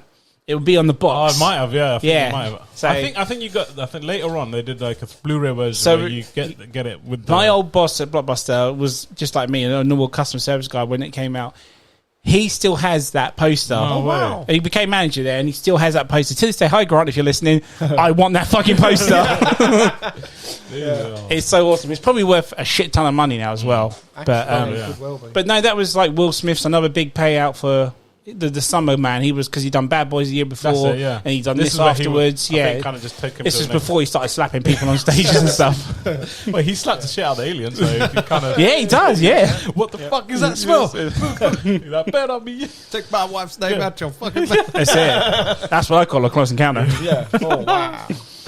Overall, it's a bang. Do you know what? We need to do commentary corner on that. That'd be fucking awesome. Yeah. On I what? haven't seen that movie in ages. What's that? Commentary corner. ID4. Our commentary, Our fucking commentary corner list is growing every It time. is. It is. Isn't it? Yeah. Although the next one is going to be a good one. I'm looking forward to that. Oh, That is spoilers. Don't no, you dare. I'm just saying there's a film coming out soon that we are both getting that I think should go into commentary corner. Okay, let me know afterwards. All right. Oh, definitely. Anything else in that, sir? No, that's it, man. Good choice. I think Good choice. I Do think it's worth you it. feel gutted that you didn't see it in cinema, or? I'm gutted I didn't, but I guess like I didn't see the second one. I knew it was going to be like rubbish, so I didn't. But It has its moments as a sequel, but I didn't think it was too bad. I mean, it leaves the reserved? cliffhanger for the next one, which never will happen, which is a shame. I'm gutted that I think it would have been really good in like an IMAX. Like They should re-release. Yeah. Should be re-release it for IMAX. It'd be good.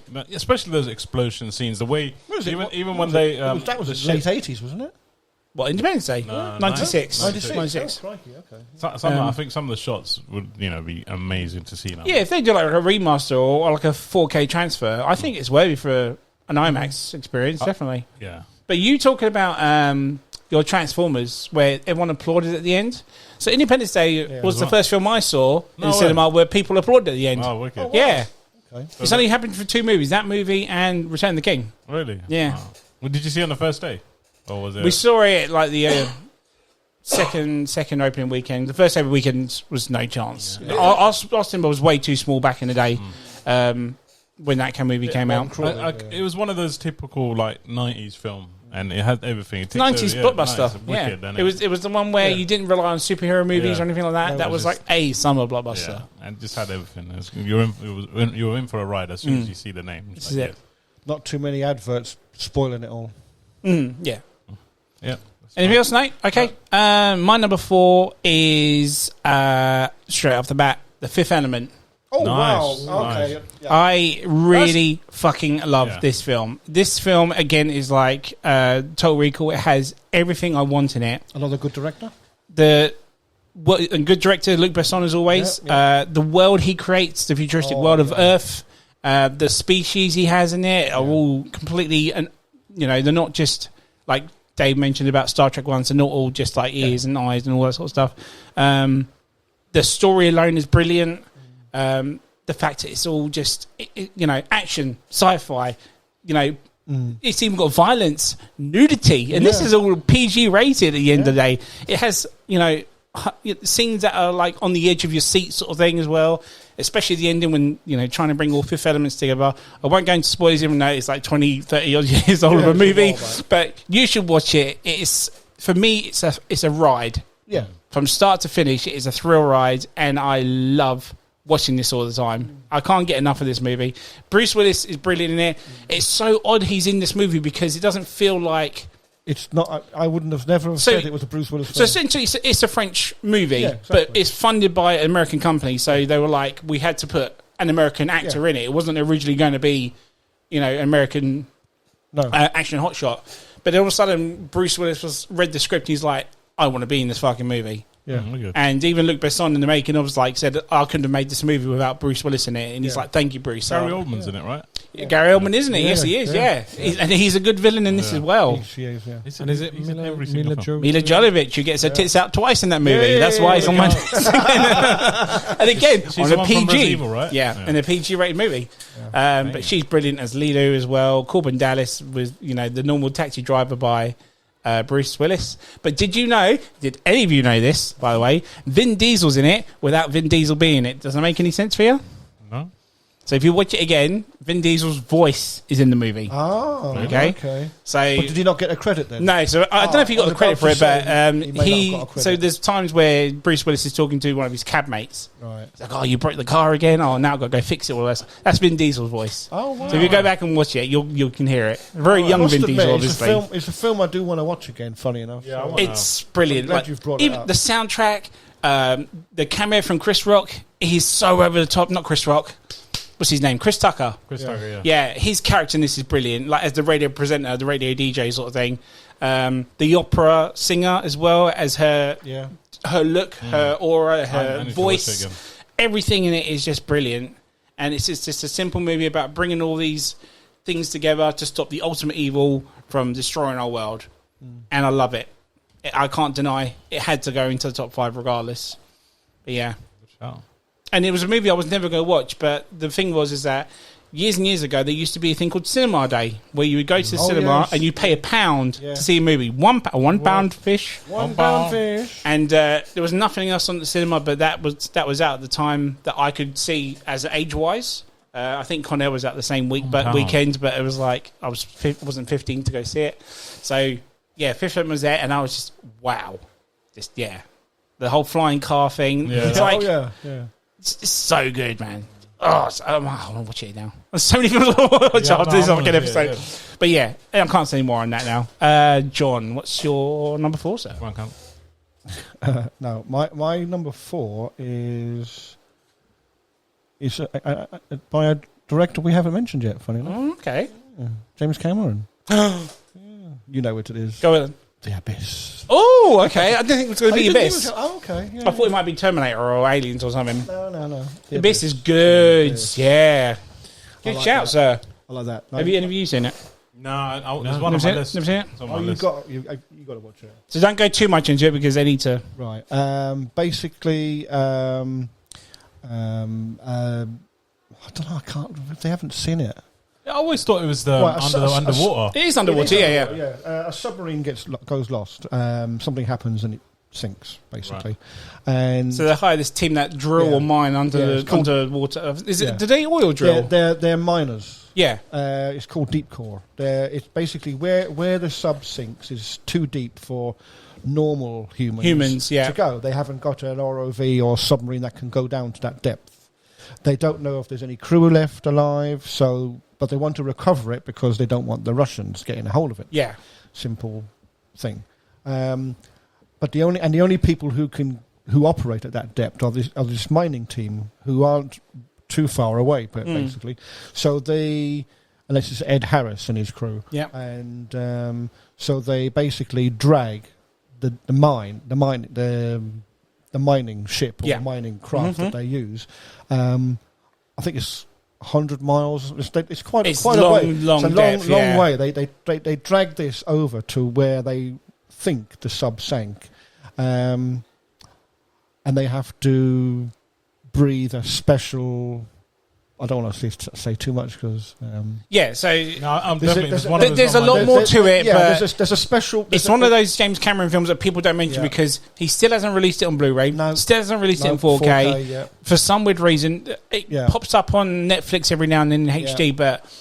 It's one of his film, under the radar that people don't talk about much. It's crying out for 4K. Yes, 100%. Oh, I mean, it's going to be one of the best 4K releases. It was also the one. It was basically a film he tested for the CGI he used for Terminator 2. Yeah, afterwards, he made that afterwards. And the fact that when you go back and watch it, some of the water effects that he used for certain things, I don't want to say, used, and you go, okay, I see where he's going to take that and put it into T2 now. Yeah. So, I mean, like I say, you watch T2 and you like you get where he got the ideas and stuff. I'm glad you mentioned it because there is one part in this movie where I shit you not, I hold my breath, and you know what I'm talking about. Not the bit where he's no. So there's a part where two people can possibly drown, but there's only one swimsuit. Yes, right. So she's like, I'll drown and you can bring me back to life. And then, but the water's still rising, and it's all done in one shot. And you think to yourself, yeah, you do. Yeah. Right, you breathe with her that final breath, and you're just like, I can hold it. And it's like, you can't hold it. There's no way you can hold it. But you, as an audience, hold your breath with her.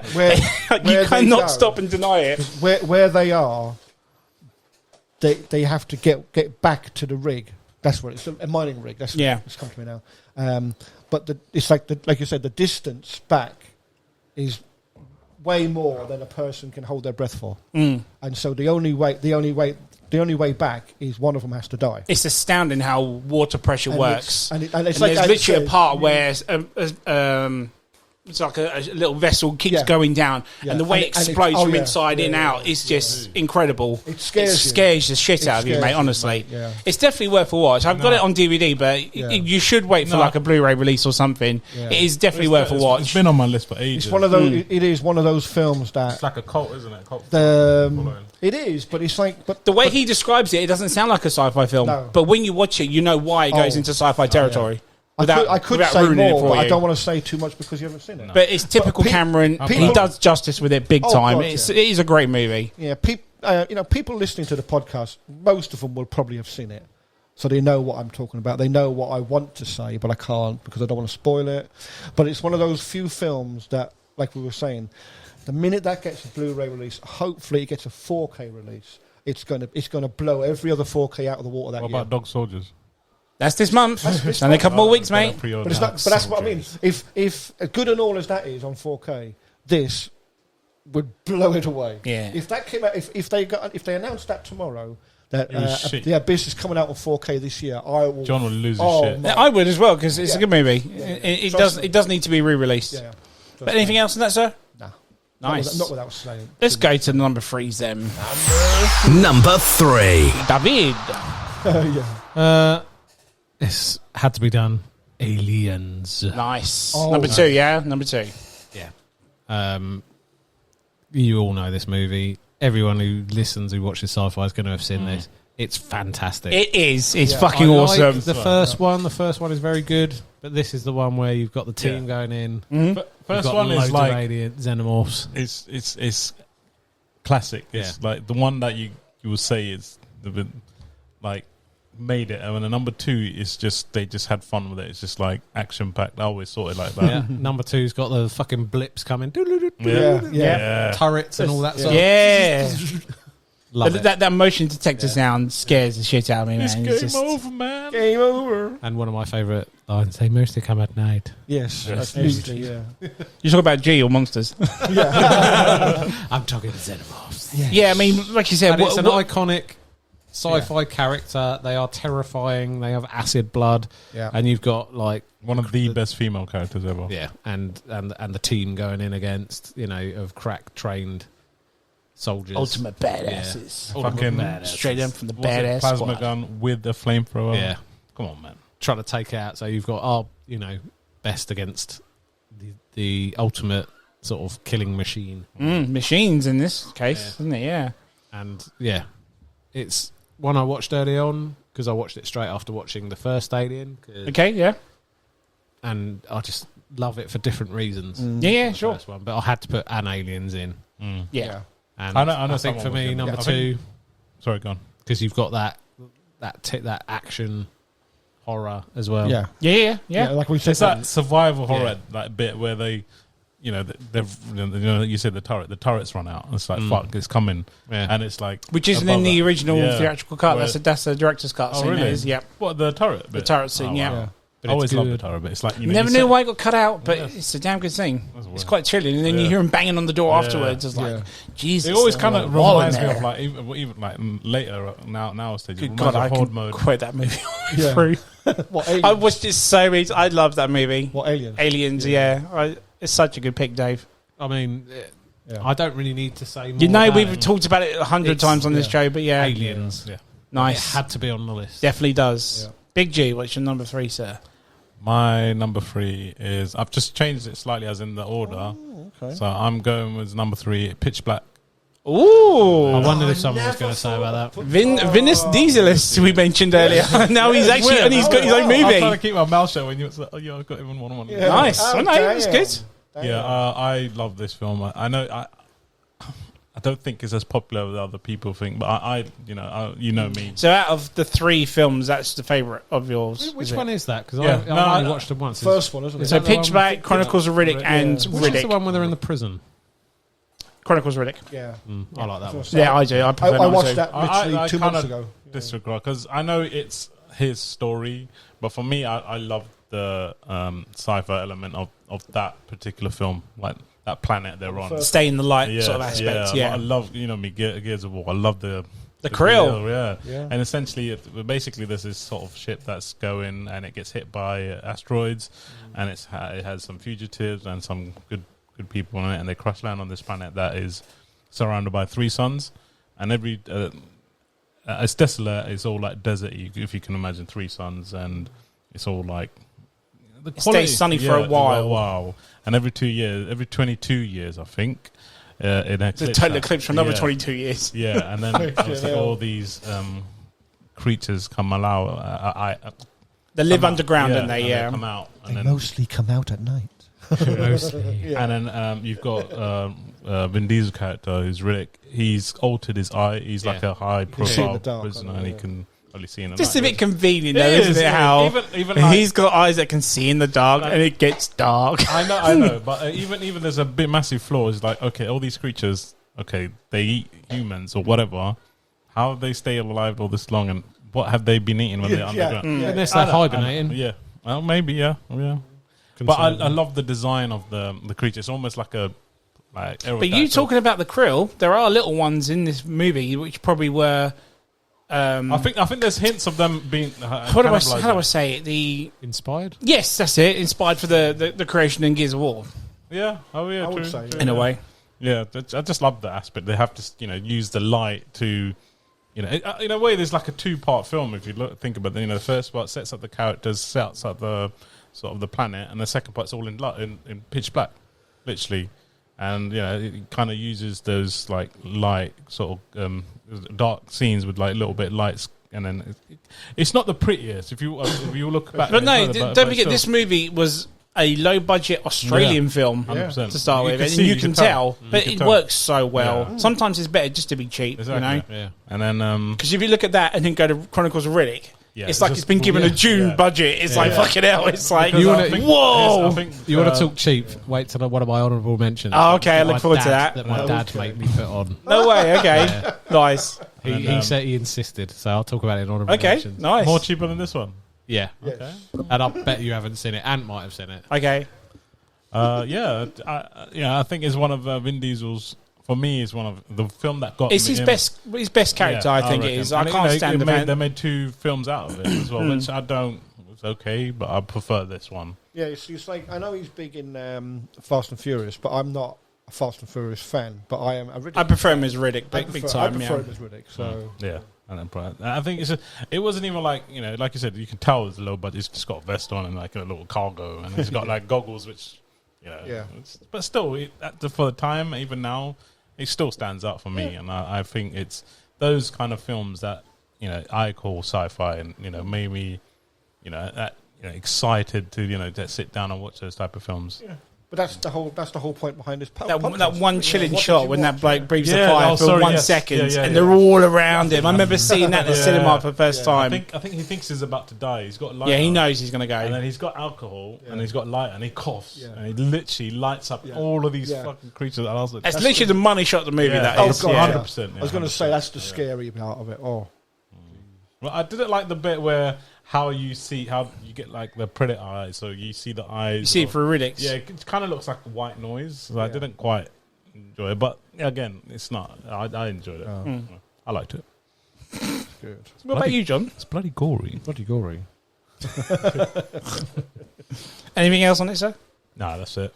Okay, so my number 3 again. Been mentioned before, Back to the Future, or the trilogy, if you say. But if I had to pick one, number 2. Number 2 is the more sci-fi side to it.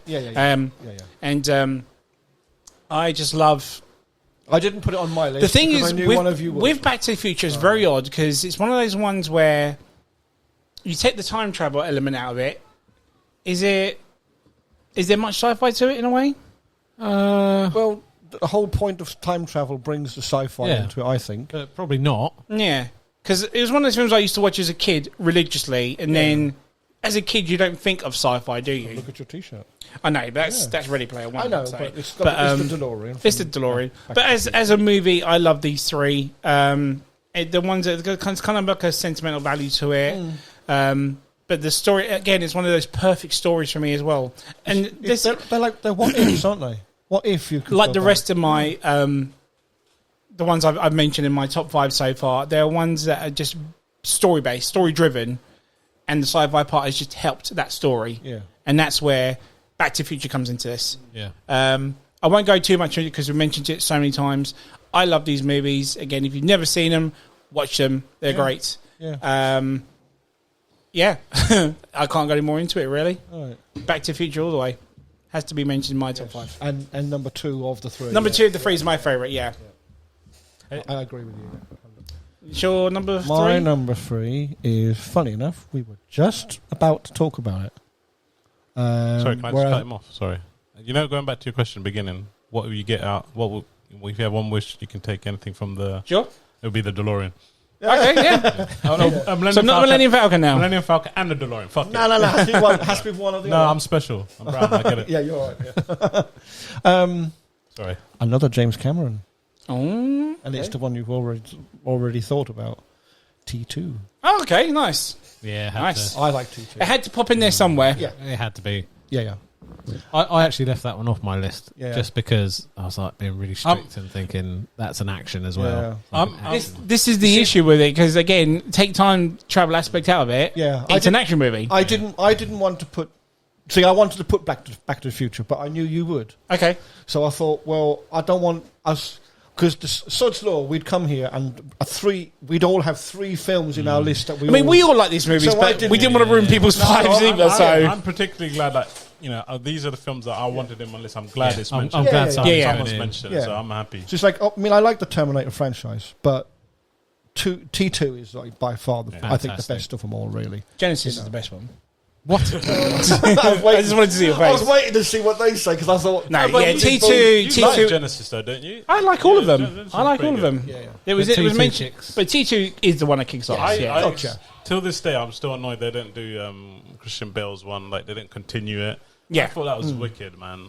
Just like Especially when you got someone as big as him, because he Yeah. was like, Was that Salvation? yeah, Salvation. Sorry. it was literally straight off after he did Dark Knight as well. Yeah. Yeah. So And they like, had that massive, like, I don't know what robot it was. Remember? Yeah. Clothes, So it's like, but why is T2 in your Sorry. side? Yeah, Just talk about 'cause it's T2. I like. I mean, the first one was obviously very, very good. Arnold Schwarzenegger again, big action star at the time, fitted the role perfect. I think of that for what he was meant to be. I think it had to be somebody big and strong, and of course Arnold Schwarzenegger fits that bill. I just think the story of the second one is better. I like the fact that you go into the second film and you come across Arnie and you automatically think, oh shit, Yeah, bad guy. bad guy. But he actually turned, but they twist the story around and he's actually a good guy now. So I loved how they done that. Come with me if you want to Yeah, live. come with me if you want to live. And then the T-1000. There's this. I mean, what a bad guy! Yeah. And also that's- he can become I think we say it almost every anything. single time. Yeah. Every time he's fucking running. Yeah. Oh, my Yeah. days. That CGI as well was quite Yeah. impressive. Yeah, I still think its some of it time. holds out today, Yeah. Again, like we were saying about the Abyss, especially the part You when he can goes see- into the helicopter. Yeah, you can see the Abyss in T2. Yeah. Like we didn't want to say too much, but you see certain elements, and if you've seen the Abyss, you're going to go, aha! I know where they got the idea for that now. Absolutely. So yeah, but I just thought there was far more to the story when you watch the first one that hadn't been told. So when you get to the second one, you're getting quite a lot more of the story than obviously what you wanted. I love the element of not shape shifting, but you know what I mean. I suppose it is a liquid form. metal, isn't Yeah, it? Yeah. He can become virtually anything. Do you know what? There's a blowing bit holes and then he that's- just that patches himself up again. Still makes me cringe, and that's when he makes that little blade that pierces. Oh, that guy's gosh, eye yeah, right yeah. in the fucking tear Yeah, duct. and you're like you're literally following it all the way, aren't you? my And you go, God. oh. And the yeah. phone call where he's talking to his Yeah. mum or dad and his Yeah. foster parents and like, Yeah. what time you be home, honey? Or Yeah. something like Yeah. And he can mimic, like you say, Your foster parents are dead. he can mimic all the voices and stuff. Oh, it's just, oh man, It's a classic, Yeah. and it had to be on someone's list. yeah. That's why I put it on. that. Exactly. Do you I prefer thought- Arnie as a good guy or bad guy? Good guy. Oh yeah, I think he's menacing as a bad guy. I think he's a pretty but- bad guy, to be still honest. he was But I- pretty menacing in the first film. But to you be care- fair, You care But- so much for him in the second one. No, this Yeah. is the thing. So the fact that he was so menacing in the first one, when he comes back as a good guy, you're like, oh my god, he's the one I wanted to protect. You know, like Yeah. he gives you you know what he's capable. He of. takes some lumps Yeah. in that film as well. Yeah. Doesn't he? Oh, God, He gets yeah. battered. Big Yeah. time. Yeah. Could- I love could- it. Especially that ending as well. Yeah. yeah, yeah, And I like the bits where they're smashing through walls as well. Yeah. Yeah. yeah. I love the part when he smashes the T1000 into wall, but then he reverses it Yeah. straight away. It's such a great effect. Oh, But yeah, good shout, yeah, John. I Good shout. did like that film. Let's go to... Sorry, anything else on that? No. Nope. Let's do number 2's then. Number 2. David, number 2, sir. Number 2 is June. Nice. The newest one? Yeah. of Okay. course. You know I'm a massive Denis Villeneuve Yeah. I knew fan. he was going to do it. Yeah, I mean, so I like the books. You know, I've read them, and they're those things. They're so much lore, and it's so sprawling, and it's the unfilmable film, isn't it? Yeah. That was supposed to be, the unfilmable book. Sorry, and he just knocked it out of the park. Yeah. Yeah, With that one, his style works very well with it. His use of colour and minimalism and things works with the sort of almost backwards, archaic sci-fi. So we mentioned it earlier. There's no computers, there's no shininess. Everything's dry. It all sort of links in, and the characters in it are just fantastic characters. And I know you have a problem with it, but I like the Baron in this one as opposed to the. I hope he changes my mind in part 2. Yeah, I just think. I just like the style. There's a bit where he's fucking hanging on the ceiling like a big weird spider. Cause yeah. you know, I must admit, anti-grav stuff. as much as I enjoyed the first Yeah. First, I just think there wasn't enough Baron. I wanted a little bit more. You wanted in this more. I suppose you wanted more threat because he practically is me, a big fat guy that flies. I mean, it's fly. I can fly now. I just think there's. Come on, that's what he says in that film. I just get the impression we haven't seen anything yet. I think no, but it's going to be. See, with me, epic. The minimalism that he's been shown in, and he's that threat that it's not really known. So. Like, I really like that shot where he's in that bath. G was saying, regenerative, oil. It's like an oily substance with yellow mixed in. Yeah. You've got his weird hairless attendant sort of watching him, and the way that there's this. I could talk for ages about it, but there's little touches everywhere. Like when you hear him turn on his suspensor field. So some people might not have realised he's in the books. He's so obscenely fat that he cannot. Carry his own weight and carry his own weight. Hence why he has hence he has like a suspensor built into him, and the way that Denis Villeneuve decided to do that is it's like built into his spine, and it makes when he turns it on, it makes this weird like bone crunching. I noticed that. Yeah, so it's almost like when it's like his spine's being moved, and then he hovers, and it's that sort of threatening hovering moves. Yeah. And you've got all the and the sandworm, I mean, you can all think to the trailer, and even if you don't know Dune, when you in the trailer, there's. Paul and Jessica sprinting across like a desert just as the sun sort of, at twilight. Yeah. And then you see that threat coming through the sand and then just massive worms. Huge. I mean, I think that the sandworm is one of these sort of iconic creations. This is what I one of the first things I said to Ant when they were on about the trailer for it. I said to him, I just hope they give the sandworm justice. Because it's that threat from underneath. It kind of taps into that sort of fear of shark and I was literally about to say that. And it's like this. The lore about it is so varied and in depth, and I'm not going to go into it in too deep because the second part is going to explain certain things about it. But he done a good job simplifying it for new audiences, and I think it's accessible for new audiences. I think so, but there's so many things for a fan that you can enjoy. Like there's all sorts of different sand. And you don't really go, so you notice, that's drum sand. And so if you've read the books, you know that that's a patch of sand that your footfalls on it reverberate like a drum. So it's more likely to draw the worms to you more speedily. Right, and you've got like loose sand and the sound of it. And even the way that the Fremen walk is just supposed to be like wind on irregular wind gusts on the sand dunes and things. I think you take that films you have to give credit because it must be difficult to please new audience and the fans, or to get new audiences into it. So and particularly, I go by because you've seen, the lore. Yeah. When I watched it, I completely, oblivious to anything. I don't know anything. I was pleased, and you was pleased. I was pleased. But then going back to, but don't forget, this is pre-Star Wars, so this was heavy for something in 1968. I was going to say a lot of his work has. Influenced or spawned things for lots of other sci-fi series and things. I love that there's this different organisation for the space travel. Yeah, the Spacing Guild. Yeah, it's just like and it's kind of doing Game of Thrones before Game of Thrones. Absolutely, yes. So there's the story of Paul and his family's betrayal and sacrifice, effectively. Yeah. But then you've got all this other power plays behind it, a la good Game of Thrones. So you've got the Spacing Guild, who are the only ones who can transport armies. So you have to have the Spacers Guild, but their cost is enormous, and it's designed like that to stop the families from fighting each other because the cost to transport an army is so astronomical in spice to the Spacing Guild that it's just. Anyone but the Emperor, it's meant to be unfeasible. It's unfeasible. Yeah. But the Emperor is conspiring with the Harkonnens to destroy the Atreides because he views the Atreides as the biggest threat to him. Yeah. And there's so many power plays. You've got the Bene Gesserit and they're playing their long game. The Kwisatz Haderach and things like that. You've got the smugglers. You've got the Fremen, and it's all these. And then there's people. Yeah, the houses that we still haven't seen, and the Landstrad, and things like that. And done perfect, because the Landstrad are all fear.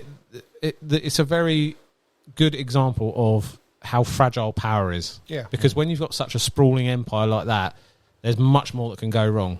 There's many more people you've got to control, subdue through whichever mean you has, and the way he does it, the Emperor Shaddam, he controls them with threat. and not being able to unify. He doesn't want them to unify and overthrow him. Yeah. So he plays them off against each other, and what they fear, each one of them fears what actually happens to House Atreides in this film. The Sardaukar, the elite death troops of, who were done fantastically in this film. I was about to say that they've done very well. They are so threatening. There's a shot of them all lined up in the rain on their prison planet, and you've got like a demagogue character who's speaking some foreign language, and it's so which is him at the very beginning, right? Sorry? Before the movie starts, he says dreams are something. Yeah. Is it the same? I'm not sure. I'd have to watch it back. Yeah, because I think it's the same guy. Yeah, it sounds like the same language anyway. It's like a prison dialect, isn't it? The Sardaukar. What about those women things? Bene Gesserit. Yeah, they're the one that go in and instill these philosophies. Yeah, right? so if you've read like I say, they're playing a game of power, but they're playing it in generations.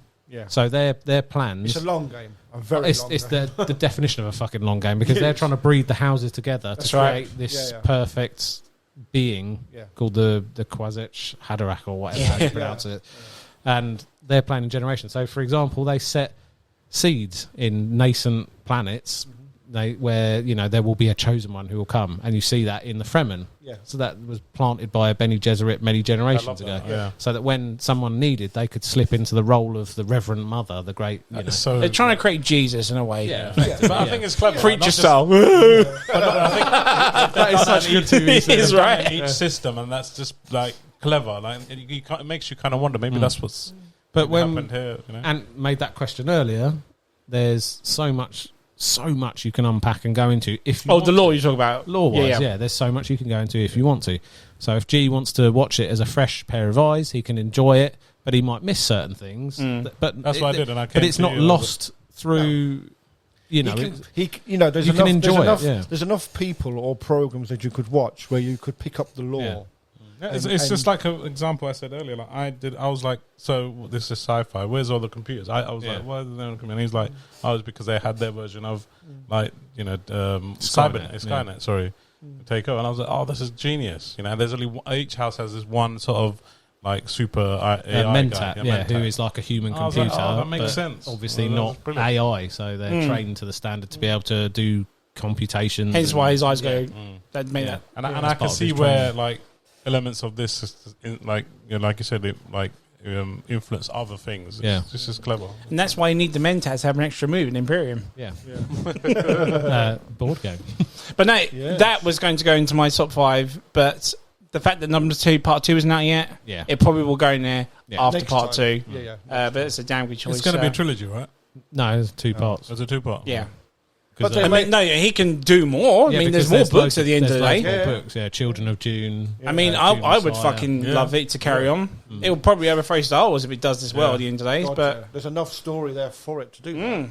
It's like, Frank did 6 originally, didn't he? I don't know how many he did because his son carried on afterwards. Yeah, and he died. But I look forward to it. Give me more Dune any day. It's. And it's a take on sci-fi that you don't often see, because it's influenced very heavily by like Middle Eastern culture and things, and you see that in the Fremen, and things like that, and some of the language used in it almost feels like it's and that's an area of sci-fi that's not really been sort of it's not used, is it? Let's face it. So I quite like that we've got that whole different vibe. Influences from a different place than your traditional Western. Damn good choice. Well, I had to. I love it. If it's something you love, it's got to go in the top 5. Come on. We don't discriminate. I don't know what your number 1 is. You know I was going to say, but it's not number 1. Everyone knows what my number 1 is, so let's just carry on. What's your number 2, Seth? Dave, sorry, anything more on that? Done. June. G. Right. Number 2. Number 2 is just Pokemon. It's funny because Pokemon the movie. I'm leaving now if it is. It's Mewtwo Strikes Back Pokemon. Nice. What? Yeah, number 2. Pokemon. No, I'm joking. It's funny. I just literally said, "Fuck Star Wars," and Star Wars is number 2. Star Wars Rogue One. Star Wars Story. Star Wars Story. Star Wars Story. Rogue One. Good choice, sir. Yeah. That is very surprising because you are like the biggest Episode 3 fan. I know. I thought that would go in there. I had to put Star Wars in there to. Yeah, but Rogue One. You never mentioned Rogue One. I'm very surprised by that. I think After episode 3, I was in like the latest film. I think this is one of the all the latest trilogies, Force Awakens and all that malarkey. I think this one, even I personally still like Han Solo one. I love the Han Solo. Han Solo one's good, but I think out of those 3, out of those new ones, I think this is the best thing. It's the best thing Disney's brought out at the moment. 100%. It's Rogue One, yeah. And it's weird because when it came out and you're like, okay, they've set the bar now. This is what we're going to be expecting. Because I think Force and then Last Jedi happened. Yeah. Yeah. Oh god, that film. Because I think Force Awakens came out and then this one came out. Yes, and then here we go, baby. And I remember telling myself, watching Last Jedi, and I was just literally like, this is good, this is amazing. And I was like, I watched it again, I was like, this is a pile of wank, man. This is so shit. And it kind of upset me, but I said Rogue One is, I think it's more like a realistic take on Star Wars. It's an origin story, isn't it? Do you know what? Because it does 2 things really well. Sorry, go on. Have you seen it? Yeah, of course I have. And I really like it for 2 reasons, right? And one is it slots perfectly into the lore. Yeah, yeah, exactly. And it's one line. A lot of people died to bring us this information, and they've taken that and made a really good move out of it. I love the way it doesn't affect anything else too badly. Many Bothans died bringing this information. Yeah. Admiral Akbar, please. Yeah. You can see the Death Star. It's protected by the... That's a valid point, and it's fixed like this sort of Star Wars thing, like a loophole, like people used to go. I think from what was the first ever Star Wars film? Sorry, Star Wars: The New Hope. Yeah, you know where they're like, how can they easily destroy a Death Star like that? And now it explains it in this film because you see how because they forced a guy to make a Death Star, and you know he put like a weakness in it. It's like a big, you know, fuck you to the Empire. You know? And it makes sense, and I love that. I love that story where after so many years, that get explained. Whereas, you know, we used to watch it and go, so you just dumb, have to shoot it down. Shoot it down there. But it makes sense now. I went the other path. I went the Trek side, and, you know, you guys went the Star Wars side. But I really like Rogue One because it... You do, because it brought... It basically, it kind of explained Star Wars to me. Even though, I've seen all of them, but I've never really... You know, the story's a bit convoluted in places, but having watched Rogue One, I kind of get, like you just said, you know, you can see where the person designed the Death Star. You can understand how they blew it up. You get to see when she puts the message on R2-D2. So it brings it all. For me, it brings it all together. So I would quite happily go back and watch them all now and try and follow the story. I think it's got one of the best Star Wars space battle scenes. Oh God! People argue, but I think in the recent times it's really good. It's like we were just saying about Han Solo. I mean, I really like that film as well. So to me, Rogue One and Han Solo. That's because Han Solo is like a heist movie almost, isn't it? Yeah, absolutely. Han Solo's underrated. Ocean's 11 in space. But Rogue One is out of the recent Disney ones. Even the cast. You know, Donnie Yen. Yeah, Mad Mix. I think he was a... Do you think he was a Jedi, all in all? I think so. I think so as well. Yeah, what does he say? I am one with the Force. The Force is with me. He is. I think he just lost one thing that I really respect about that movie as well is I respect that they had the balls to kill them all off. Yes. I'm gutted. The original Suicide Squad, if you will. It's Disney as well, and it's Star Wars, and unless it's... Killing off their characters just like that. But originally they didn't want to be killed off. Disney didn't want them killed off. No, I bet they didn't. I bet they wanted to set them up. They chopped and changed it so many times apparently, but I'm not sure how much. But it's such more... It hits harder when you get to care for these characters and you see them come together. Yeah. And then you kind of know. It's like they built a team. And you sit through it and you go, I don't remember any of these characters in the other Star Wars films, so you kind of, But you don't want to believe it, do you? No, you think it's Disney, it's Star Wars. It's, kids, they like kids to watch that. They're gonna save. And there's some really good characters. Like I know you go against it. K2SO, it's brilliant. Him and the... But there was one thing in this film that really hit me on a Star Wars fan level, and you kind of see it in the other Star Wars films, but I think you see it better in this, and it is the true power of the Planet Destroyer, the Death Star.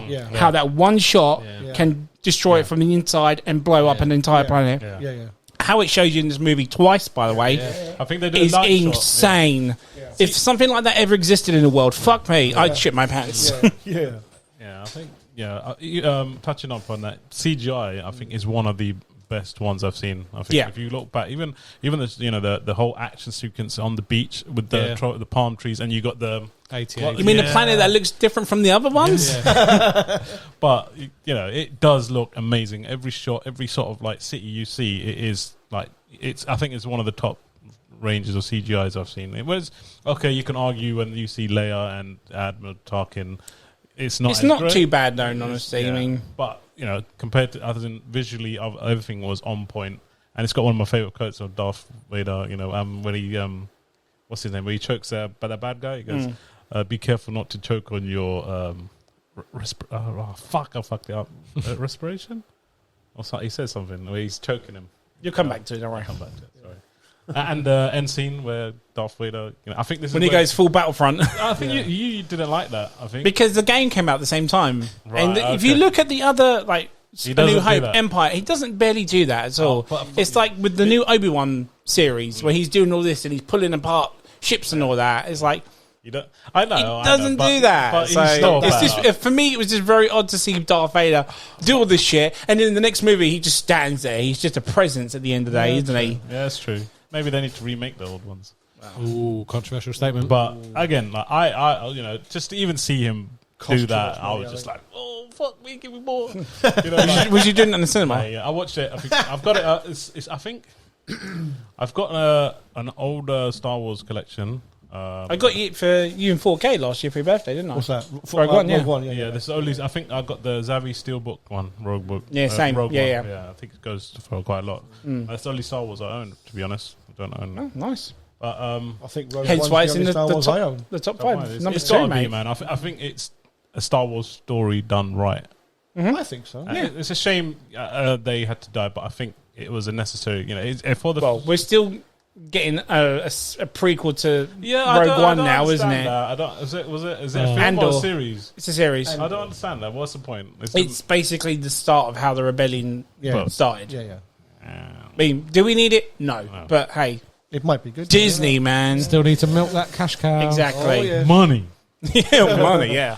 Yeah, that's Nice. what I thought. Anything else on that? No, that's it.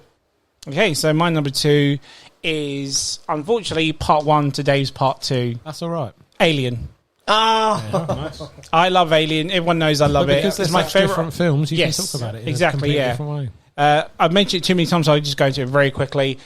It's one of the reasons why I love sci-fi, and we mentioned it earlier, the fear of the unknown. Yes. What is What's to the tagline? say in the future, someone out there is going in space, gets a rescue beacon, gets something attached to their face, Impregnated. and gets impregnated by this, Through the you know, mouth. the xenomorph, if you will. It's human nature to help. Yeah, So you get a call like that, you're going to go and help. And help. aren't you? exactly. I mean, just put yourself in that situation. Don't tell me you would never ever be terrified, because that is utter bullshit. And it's such an iconic cinema moment, not just a sci-fi. That when they've got him and he's the xenomorph bursts out of his chest. Oh, yeah. That is terrifying. Yeah. I think now. we mentioned it before. The soundtrack for that is scary. I Yeah. think you mentioned We've that been on- again. I mentioned the soundtrack. Yeah. And it's like, again, this is one of my favorite of all time. It's probably one of my. I think it's in my top 10 of all time as well. It's shot beautifully from the aspect of just seeing space. How Ridley Scott can take one shot and make space terrifying. But- It's insane how we all look to the future of space, discovering new things. But if you look at a movie like this, I don't think I'd want to go start discovering shit. No, exactly. Let's put it that way, because again, we do not know. And my hat's off to those people that actually do go out and do that shit, because hey, anything gets attached to my face, fuck that shit. Well, isn't it true that scene where the chest burster comes out, he'd never told them? Yeah, he didn't tell them Yeah, it he was didn't going tell to them. Because happen. he wanted the Real camera reaction. to But pick that's up how a you real do it, reaction. to get a real reaction out of That's it. how you traumatise your cast. This is it, exactly. But No, you mean you're not How going did to he get. keep that under wraps? And Oh, yeah. like he must have said like that.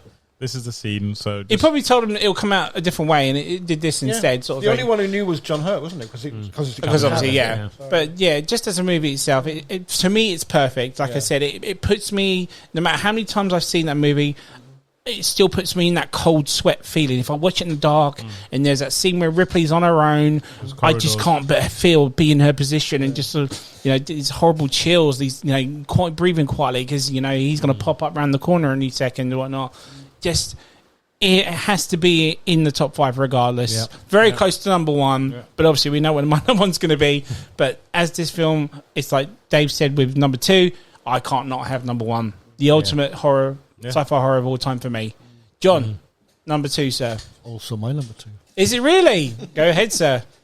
I just, it's like you said. I mean, everyone rates the second one as the best one, and it is very, very good. But there's just something about that first one.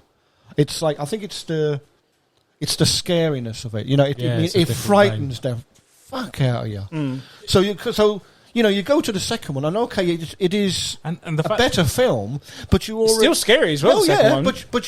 but you're already expecting the scare. Do you mean? Whereas in the first one, you weren't expecting it. Yeah. It's the first. I think it's the first. The second one is what to expect. Yeah. Well, so you go in, but there are still moments that Cameron nailed it, like that part when she's like, maybe they don't sharpen infrared at all, and it's literally behind her in that wall. I never saw that coming, regardless of seeing the first one first. No way. And I like the fact that it's very. The first one was very. It just feels almost real, like you say, because they isn't it? They go Yeah. to the planet and there's real people, and they find, I just think it's that element of scare, because, like you say, you're in space, you're in a ship, you get a distress call from humans, you're going to go and help them. You're going to wish you fucking hadn't, but you're going to go, you're going to go and help them, and then this thing turns up, and it is just. It's one of the scariest. Do you remember the first time you saw that tunnel scene when Captain Dallas goes in there? Yeah. He's like, it's moving towards you, and he doesn't move. I'm like, come on! Yeah, exactly. It's one of those films where, I saw it in the cinema, and I literally, the amount of times I jumped out on my fucking seat, and it's like you say, I'm trying to get back, and I couldn't go any further because I'm in my seat. Yeah. And the film just scared the crap out of me. It's from the beginning, even when the title it's comes a scare in. the whole way sets through. the tone. And the way that title comes up, it's just line. And it's like almost there's sound, but there isn't. And then I think that just sets the tone straight away. And then when it starts going into the sort of the actual ship, it shows you the Nostromo, and there's all the slow shots of the interior, everything. These guys are like on their own, and I like feels on your fear straight away. Even though it was set many, hundreds of years further on than where we were when it came out. Was it 1979, I think, wasn't it? Yeah, 79, yeah. But the computers at the time, it was the same computers in the film. The one going dot, dot, dot, dot, dot, dot, dot. And you're sitting there and you're waiting to see what the next line is. And it's a fucking scary. But then, the world that these movies are in, we only get certain aspects of the sci-fi, like the cars or the ships and whatnot. The rest of it, you kind of forget it's a sci-fi film in a way. Yeah. It doesn't need to show it because you kind of build your own. You forget this is in the future, or not non-distant, near distant future, should I say? Your fear is building for you. Yes, because you're focusing on the horror aspect to it, like we've mentioned with Aliens and Alien. Like I said, you forget it's they're in space or they're on a different planet. It's just, I love how the Alien franchise does that. The human element in it. Yeah, and they're getting picked off one by one, sort of thing, and you're flacking. You're shit scared. What's going to happen next? Who's going to? I really like the film. Good choice, sir. Oh yes, yeah. Like I say, I picked 2, but 1 is so good as well. No, I love number 2. I do. I'm the same. But I knew if I put 2 on there, at least 2 of you I thought were going to have it as well. But I really do like, because I like origin stories. And I know the first Alien isn't an origin story, but it's what started. It's the first time we as the audience. I go back and forth. Sometimes I think number 2 is my favourite, and then I'm in the mood right now. I think number 1 is on point, and then I'll go back. Number 2. See, I love the whole franchise, but the first one's what started. Same. But if I had to pick one, it would be that. But two's literally just underneath it. Like I was going to say, literally just underneath it. If we were doing our list properly, you probably would have had multiples of the same franchise. Absolutely, yes, yeah. We've each picked. Alien, example of that. Alien would be 2, and Aliens 2, Aliens would be number 1. I was going to say, so you could almost say Aliens. Just as Just the, 1 and 2. the body of as work. a franchise. Yeah, because when I mentioned Back to the Future, I obviously said Back to the Future, but number 2 is my favourite. But as the franchise itself is regardless of what people say about 3, 4, whatever, the franchise alone is a great sci-fi. Full stop. And I really want them to make another one and bring it full circle. Well, wait for Disney to bring out the TV series, and then that's it. I'm hoping they will. TV series? It's a TV series now. Yeah. Really? Mm-hmm. Yeah. Okay, I'm excited. I'm interested in the Be sequels shit, but because we've gone from Aliens, like you say, I like to it. Aliens, gonna be bloody 3, boring. 4. We've done, we've got Covenant, Prometheus. This arc is formed. You've also got Alien that versus annoys me Predator. is I just I really wanna see wish it. they gave him Predator, time yeah. to Alien finish versus that Predator. prequel trilogy like Prometheus. He did. Then he went and changed it up for Covenant, and then now you'll never see the third. And that's what's so annoying, and I'm so pissed off about that. Just need that little ending, just one more movie, and then Exactly. and then start again. I couldn't care. Yeah, just yeah. finish that fucking trilogy. Yeah.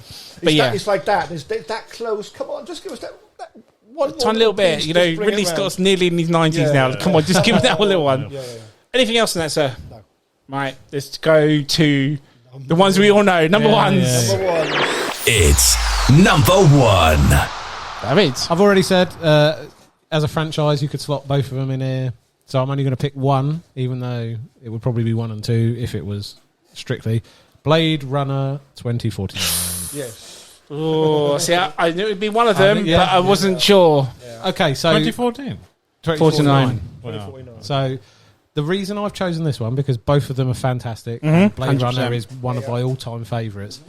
The reason I edge Blade Runner out in favour of this one is purely because I was so worried that they were going to trash it, that they were going to fuck it up. Yes, yeah. yeah. And I am so respectful of how they handled it, how they did it. I Totally think, agree. And who made it?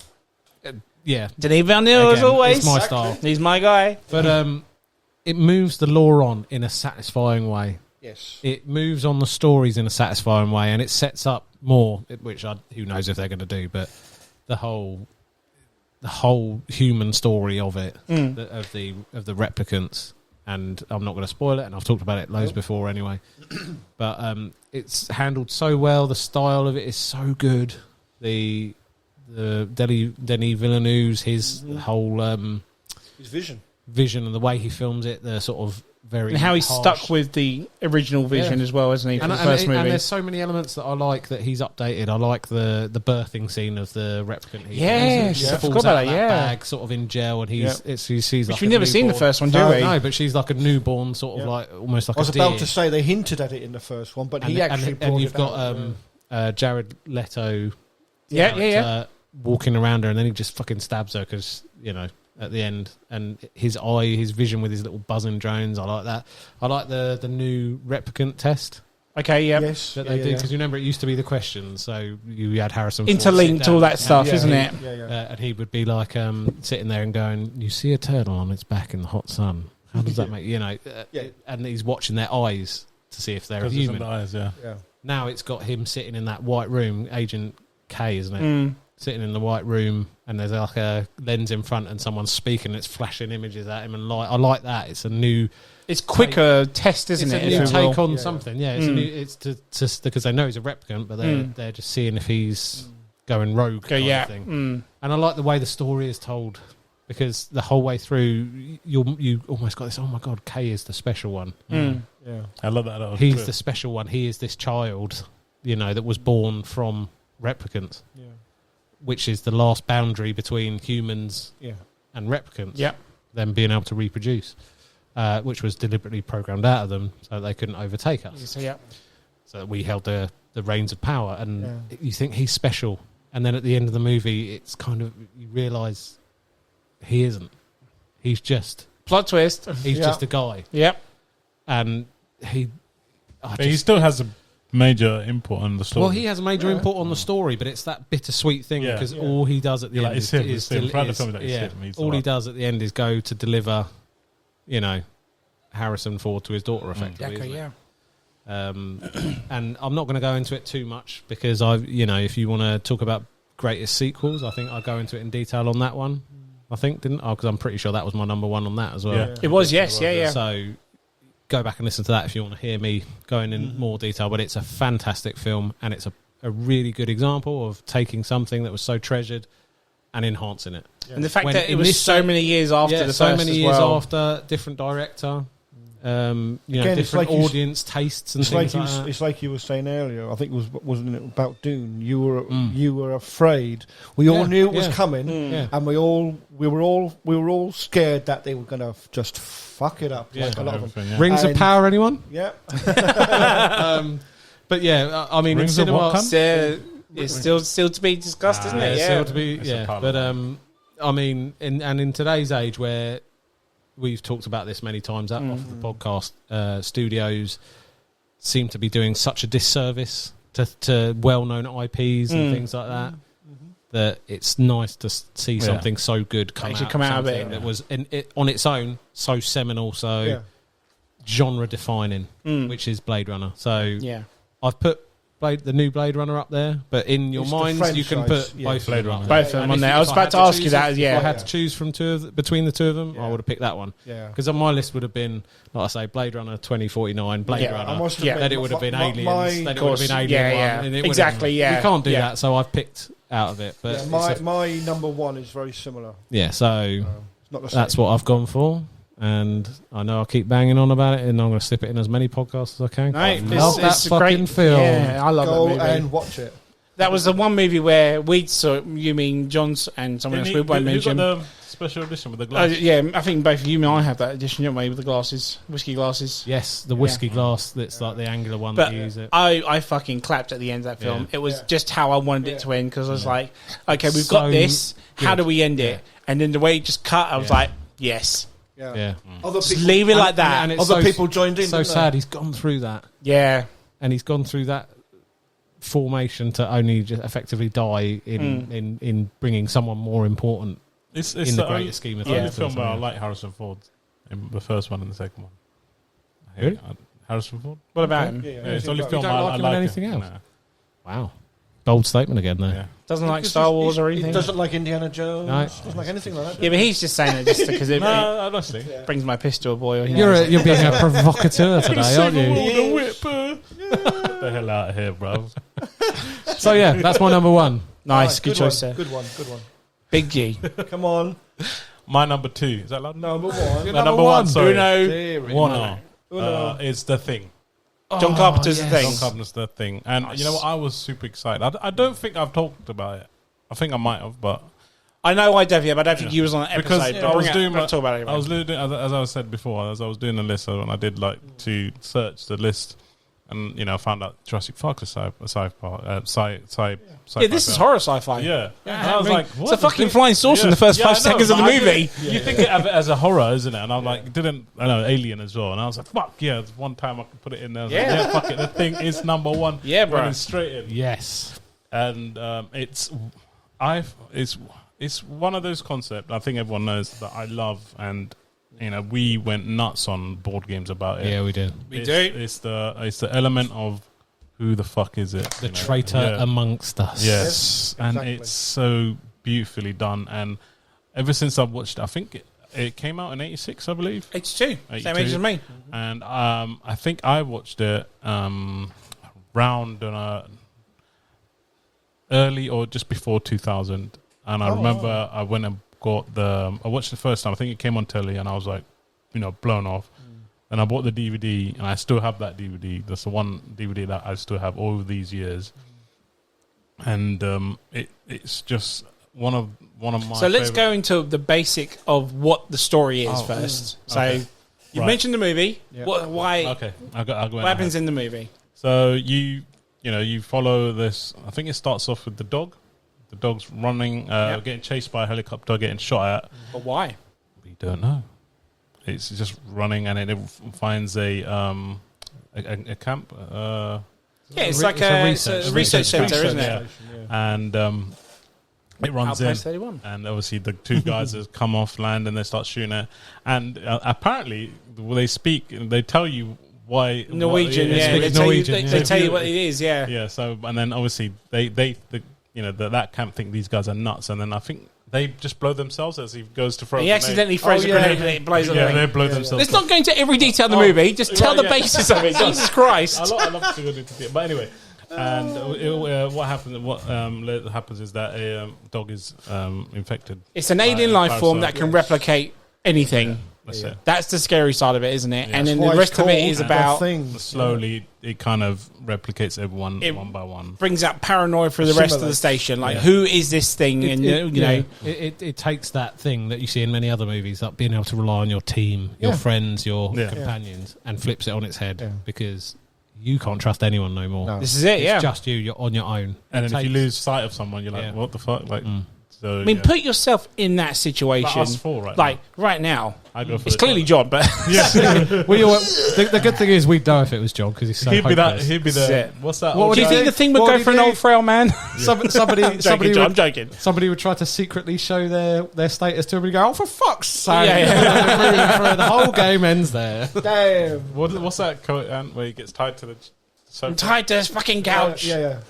But no, this was very, very close to being in mine, but I knew it being someone else's. This is literally, again, another one of my favourite movies of all time, but I knew, for example, I know you showed me the list before the episode, but I knew it'd go in yours. Yeah, 100%. I love this movie just as much as you do. And it's one of those cult classics again, because this was a movie that no one watched when it came out. Yeah, because E.T. came out at the same time, so everyone watched E.T. and this sort of thing. But yeah, I'm glad that you saw it at a later time. Yeah, thing is, got into it. No one told me about it. I watched it on my own, and I was like, "This is brilliant," and I just went in love with this film. And you know what I truly love is obviously the aspect of the thing. Getting people in slowly, and you don't know who it is, and even the cliffhanger at the end. Spoilers. We still don't know. You still don't know. Apparently, you said it's in the game. It's in the game. But if you haven't played the game, then you won't know the end story. So and there's little clues like if it's what does it do? If it just replicated me, it will. I think you can't hear it. No. That's the prequel, so don't go into that. Okay. But there's a theory that if it replicates you, how would you know it replicates you? Yeah. Does that make any sense? Because it's thinking with your memory and... Yeah, because that's, again, going to the prequel, why at the end, when she just stares out in the car that she's in the snowmobile, she has that realisation, well, if I was the thing, how would I know? And that's how it just ends. Oh, okay. But yeah. But again, theory. Yeah, sorry. The setting as well, like, these guys, like, just all alone, just these secluded, isn't it? Just isolated. That's the word. Yeah. Even when the blizzard kicks in and they have to do the the lines to get to across. Yeah. I love that aspect, and I think that is a plus for me. That why I love this so much. I think the characters alone. Yeah. Everyone has their own personality. Yeah. They're a crew. It's like it's like the Marines in Aliens. Every single one has their own individual personality that you can relate to, whatnot. And then it's just like almost like you get the beginning as well. It's just like you're living there as with them, and someone it's just like thinking about that. What this alien's about and shit. I love it. I just love putting myself in that film every single time, and especially the board game as well. And I was going to say we replicate that in all the board games. We love the hidden traitor mechanic. Yeah, so it's like that's why I love the board game because. I know what you guys would be up to if it was a real situation. He'd be trying to nick all the food for him and his dog. You fucking say that, but we almost completed it that first time, didn't we? Survivors until I fucked But then you infected me though as well, so... they bought us on the helicopter, ladies and gentlemen. He's always the character with the dog. Yeah, he's the best one, isn't it? Yeah, because you can go on your own. Anyway, we're going off topic here. Yeah. I apparently you said they're making a film.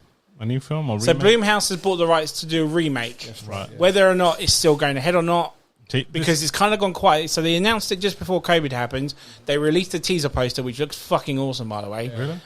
It's on my Instagram if you want to see it. I think I know why they've gone and then all of a sudden it just went dark. Obviously COVID happened, like I said, and we've not heard from it since. Whether Blumhouse is still going to do it, I believe John Carpenter, who directed the original, will produce it still. Yeah. But let's see. I would still go see it. I'll literally be like you, Dave, when you went to see Dune and thing. I'll be like, really, because I love this prequel. I fucking know it's favorite prequel of all time. So spoiler alert, by the way.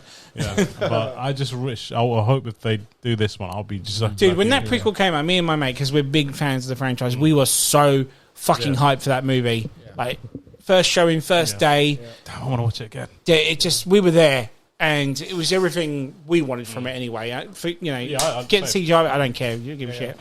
but we're kind of going off topic here. Anything else on that, sir? Mate, I'm just glad I get to talk about it. I'm finally. glad you got it in there Me because too, again, me too. if you didn't have it in there, I probably would have had to swap one of my ones and then put it in there. No, I had to. But yeah, it's I on understand. par with Alien. It was Yeah. literally either one or the other. Yeah. So yeah. I think it's my aliens as well as your. I think you. My Alien is your the thing. Yeah, Yeah, yeah. that's fine. Yeah. Anything else, Nate? No, that's it. Right, my obvious number one, Star Wars. Not just going through that one particular, but Star Wars as a general. It's literally the granddaddy of them all at the moment, isn't it? Yeah. At the end of the day, you can't deny how big Star Wars is and how it gets younger generations into sci-fi. If I had to pick one, obviously, as one I mentioned, Return of the Jedi. It's my favorite. It's the one I grew up with. It has sentimental value to it. You know, people have issue with Ewoks, but hey, at the end of the day, I have issues with Porgs. But hey, we don't bring that up, do we? It's ever growing. I do wish that they would go to other territories, like Dave mentioned, the massive lore of Star Wars. I think Disney need to explore that now. Yeah, Forget the Skywalker saga. That's been and done now. Stop rinsing it, and let's go to maybe Give us a new one, Old Republic. Old Republic or something like that, or the even further future Sith. after Episode 9 or do something. You know, focused on Siths. yeah, absolutely. Do a I darker would be thing. absolutely down for that. But yeah, I cannot deny Star Wars is in my blood. As much as I love other sci-fis, like the ones I mentioned, as well as Star Trek and stuff, yes, it's the granddaddy, like you said. It's made me the sci-fi fan I am today. Yeah, it's the reason why you fall in with sci-fi, fall in love with sci-fi. Isn't Yeah. As much as I would like to say something else like Dune or Blade Runner or something like that, or 2001 maybe, as good as they are, I mean, it was the one, if maybe Blade Runner was the one I started off with as a kid, that would be my number one. But the fact Star Wars was the one that did it. So yeah, that's mine, has to be number one. Yeah, you can't deny Star Wars' impact on everything and pop culture and everything. Yeah. It is a great example of sci-fi. 100%. It's a shame they're not going the right direction yet. So that's what's annoying. But who knows? But there's more to it. The video games as well, the books, even the comic books going to explore even more depth and more lore. I was lore. going to say there's so much more lore in the Yeah, books and things. My mate Dan's read them all, and he Really? and he loves it. But no, talking to Big G is enjoying or has enjoyed the Rebels and the Clone Wars, which expanded those little stories even more. Yeah, they're really good. Introduced new characters. Yeah, that's where it needs to go. Anyway, that's my number one, sir. John, the last man. John. What's your number one? My name's I'm John going Kelly. with. Don't tell me. I reckon Exorcist. I reckon it's Die Hard in space. No, No, go for it. it's The Thing. Along, Is it really? Along with the second one. Okay. Take the two. I prefer the first one to the second one, but The prequel you're talking about. I Right. don't think you can have one without the other because it does explain bit better in a sense what happens in the first one that we see. So. Yeah. But yeah. So we agreed on that number one. So yeah. So you got nothing to say about it? Just Well, disagree with I like the fact that they find the body and it's encased in ice and they defrost him from it, and of course it goes into That's the dog, prequel that you're talking about. Yeah. and it goes into the dog, which of course leads into the first film that we see because their dog escapes. And Do you remember in that first one though, when Kurt Russell's character shouts, "Hey, copper, come in here!" and that doctor shot where you see it from the doctor's perspective, and that massive ice cube that's got the the whole part of it missing, and that and the roof. music on that part is so fucking chilling, man. It's such a great shot. That bit. You I have love to how they watch the paid 2011 attention to- film before the 82 film. No, don't ever do that. He agrees. Don't ever do that. Watch the first one first, and then go back. Yeah, you watch the no, story because then unfold. it just it ruins the dog element to it. Oh man, John Kelly. Because if you go and watch the prequel first and then the original, then you know about the dog. Yeah, but the thing is, I have seen the original one. I saw it in the cinema. Yes, I know. And then obviously 2011 brought the second one out. But I do like to watch that before. Yeah, because the So hang on, story stop. flows. So what's your number one? The prequel or number one or the First 82 one? The first one. 82, yeah. 82. Right. Okay. Yeah. You Followed closely I by can't the... believe you fucking said that. He gave But no, me hey, shit, it's your choice. If 'cause you like to watch a I was prequel. trying to get little G into it, right? And he made I Little made G him watch watch the the prequel prequel. first. No, Come on. right? It makes sense, right? I wouldn't say to anyone, if you've never watched either, Oh, there we go. don't go and watch the change it 2011 film first. Yes. Right. What I'm saying is... Nowadays you will watch it. After, Yes. yeah, Okay, that makes sense, I've yeah. seen both multiple times. But, you know, if for some strange reason you watch it and you still can't figure anything out, watch the 2011 film first because the story flows better, obviously. But no, if you've watched it before, it doesn't matter which order you want to watch it in. But if you've never seen it before, watch the 82 first. And if you want to live these movies, play the game. Yeah, of Right. course, yes. Nice Definitely. choice, sir. Yeah. Right, I think we need to do some honourable mentions Yes, because we do. trust me, there are a We ton have of got honourable a lot. mentions. We got a lot. David, we'll go around in order we did for the top 5, so you go first, sir. Akira, No, yes, yeah. I never... Oh, Yes. man, 'cause That's I never right. thought of that. Predator 2, Yeah, all the Predators. Prey, the new one.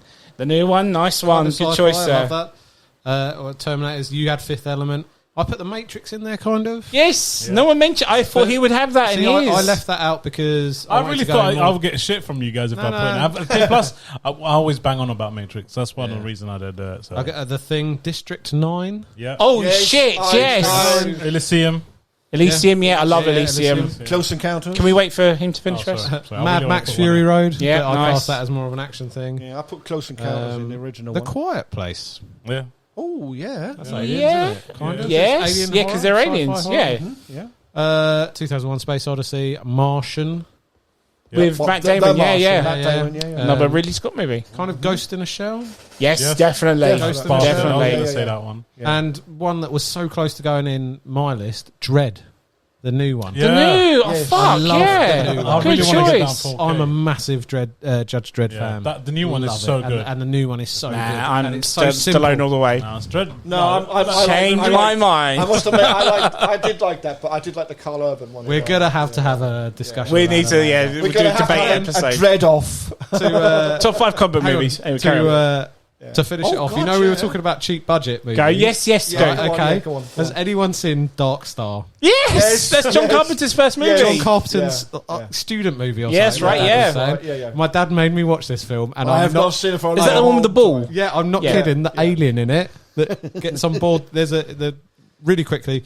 This follows this crew, and they're on a ship that destroys planets to make way for stuff. Yep. Right, so they Yeah, just yeah. obliterate planets with nukes for other stuff to get past. And they pick up this weird space alien, and it is a beach ball. Literally Because painted over a beach ball, yeah. They isn't painted it? over, and it's just boom, bouncing around. It's the most budget thing ever, but it was his John Carpenter's. It was a college Very- student Oh, wow. He was a film. college film student, and he obviously didn't have a budget, so he made this beach ball thing. But it actually is a really cool space movie because you have this. At one point, the nuke, a planet destroying nuke, gets activated, but it's got Yeah. sentience. So Yes, one of yeah. the characters is trying to argue to convince it not to detonate and blow them all to Kingdom Come. So it's like he's having a dialogue with a bomb. That's quite cool. And spoiler alert, it blows up and he rides a fucking space surfboard Yes, down to the yeah. planet, into the gravity well of the planet. Well, He well. rides away from the explosion in a spacesuit on a fucking surfboard. Fucking Silver Surfer's born. yeah. This is it. That's how it's great. I had to honourable mention it. My dad would have killed me if not. Good shout. Does he listen to the show? I don't. He doesn't understand he's- what podcasts are, but fair enough. I will make him listen to it. G. Yeah, he pretty much said most, but I got two. Yeah, I same really with thought me. this one was going to be in Go on. your Event Horizon. I was going to mention it, yeah. And Looper. Looper. Good shout, sir. Looper. Good shout. And most of the ones that he mentioned already. Just a big shout that Event Horizon celebrated his 25th birthday this month. I really thought you were going to say it. Yes. No, I got the 4K, but I haven't watched it yet. Okay. So I was going to say it's on 4K now. Oh, another So- one I just thought of, Sunshine. Yes. Sunshine. I was I've about to just- mention that. Yeah, Sorry, Damn Sunshine. it! I was just going to Sorry, say dude. that. literally about to mention it. Ready Player One. So, Planet of the Apes again. Yeah. Yeah. The original I'm talking about though, the Yeah. Charlton Heston one. Serenity. Yes. Yeah, you mentioned. I need to finish Yeah. that. Pandorum. Highlander. Yeah. Edge of Tomorrow. Yeah. Stargate. God, yes. Edge of Tomorrow was Stargate. so close Yeah. to go to my. Okay. I want that on 4K. That was out of the Edge of Tomorrow, and I loved the TV series of Stargate. That was another one I used to watch. Yeah, so didn't my like dad it. used I to did. watch that. I I liked couldn't it. get into it personally, I liked but Yeah. have you got any other mentions, sir? Close Encounters and most of the Close ones you've- Encounters. Yeah, Fuck. most of the ones you've E.T. already said. E.T. E.T., I yeah. didn't think of E.T., but yeah. Armageddon. maybe. Yeah. Armageddon, Impact. definitely. Yeah, Deep Impact, yeah. Avatar. There's so many, like I said. It's like, I'm going to probably look at my collection, man, and be like, oh, fuck, I should have said this, I should have said that. But yeah. No, there's nothing else up there. There's nothing on the... They're looking at the studio posters if you're Donnie wondering. Darko? Time travel, technically, I would say kind of sci-fi. Yeah. Sci-fi / depression movie. You know? Sci-fi adjacent. That's it. Anything else on that, guys? If not, we'll end the episode there. Good episode. Yeah, So before we end the episode, I just want to say again a big thank you. I'm sure all of us agree here for everyone that listens to the podcast. We're on season 5 for crying out loud. Yeah, it's baby. Hopefully we get more seasons, more content out to you, whatnot. Thank you so much. All because you guys listen, and a big thank you from us all. On that note, we'll end it there, guys. So if you liked what we listened to, follow us on Facebook at the M.T.V.B podcast, or on Instagram at M.T.V.B podcast. Or on TikTok at MTV Podcast 197. Or on Twitter at MTVB Podcast 1. And there we go, guys. So, John, Big Gout, and Dave, thank you very much for coming on the show. Thank you guys for listening. Hope you enjoy. And if you like RoboCop, remember... I'm melting. Thank you very much, guys. Good night.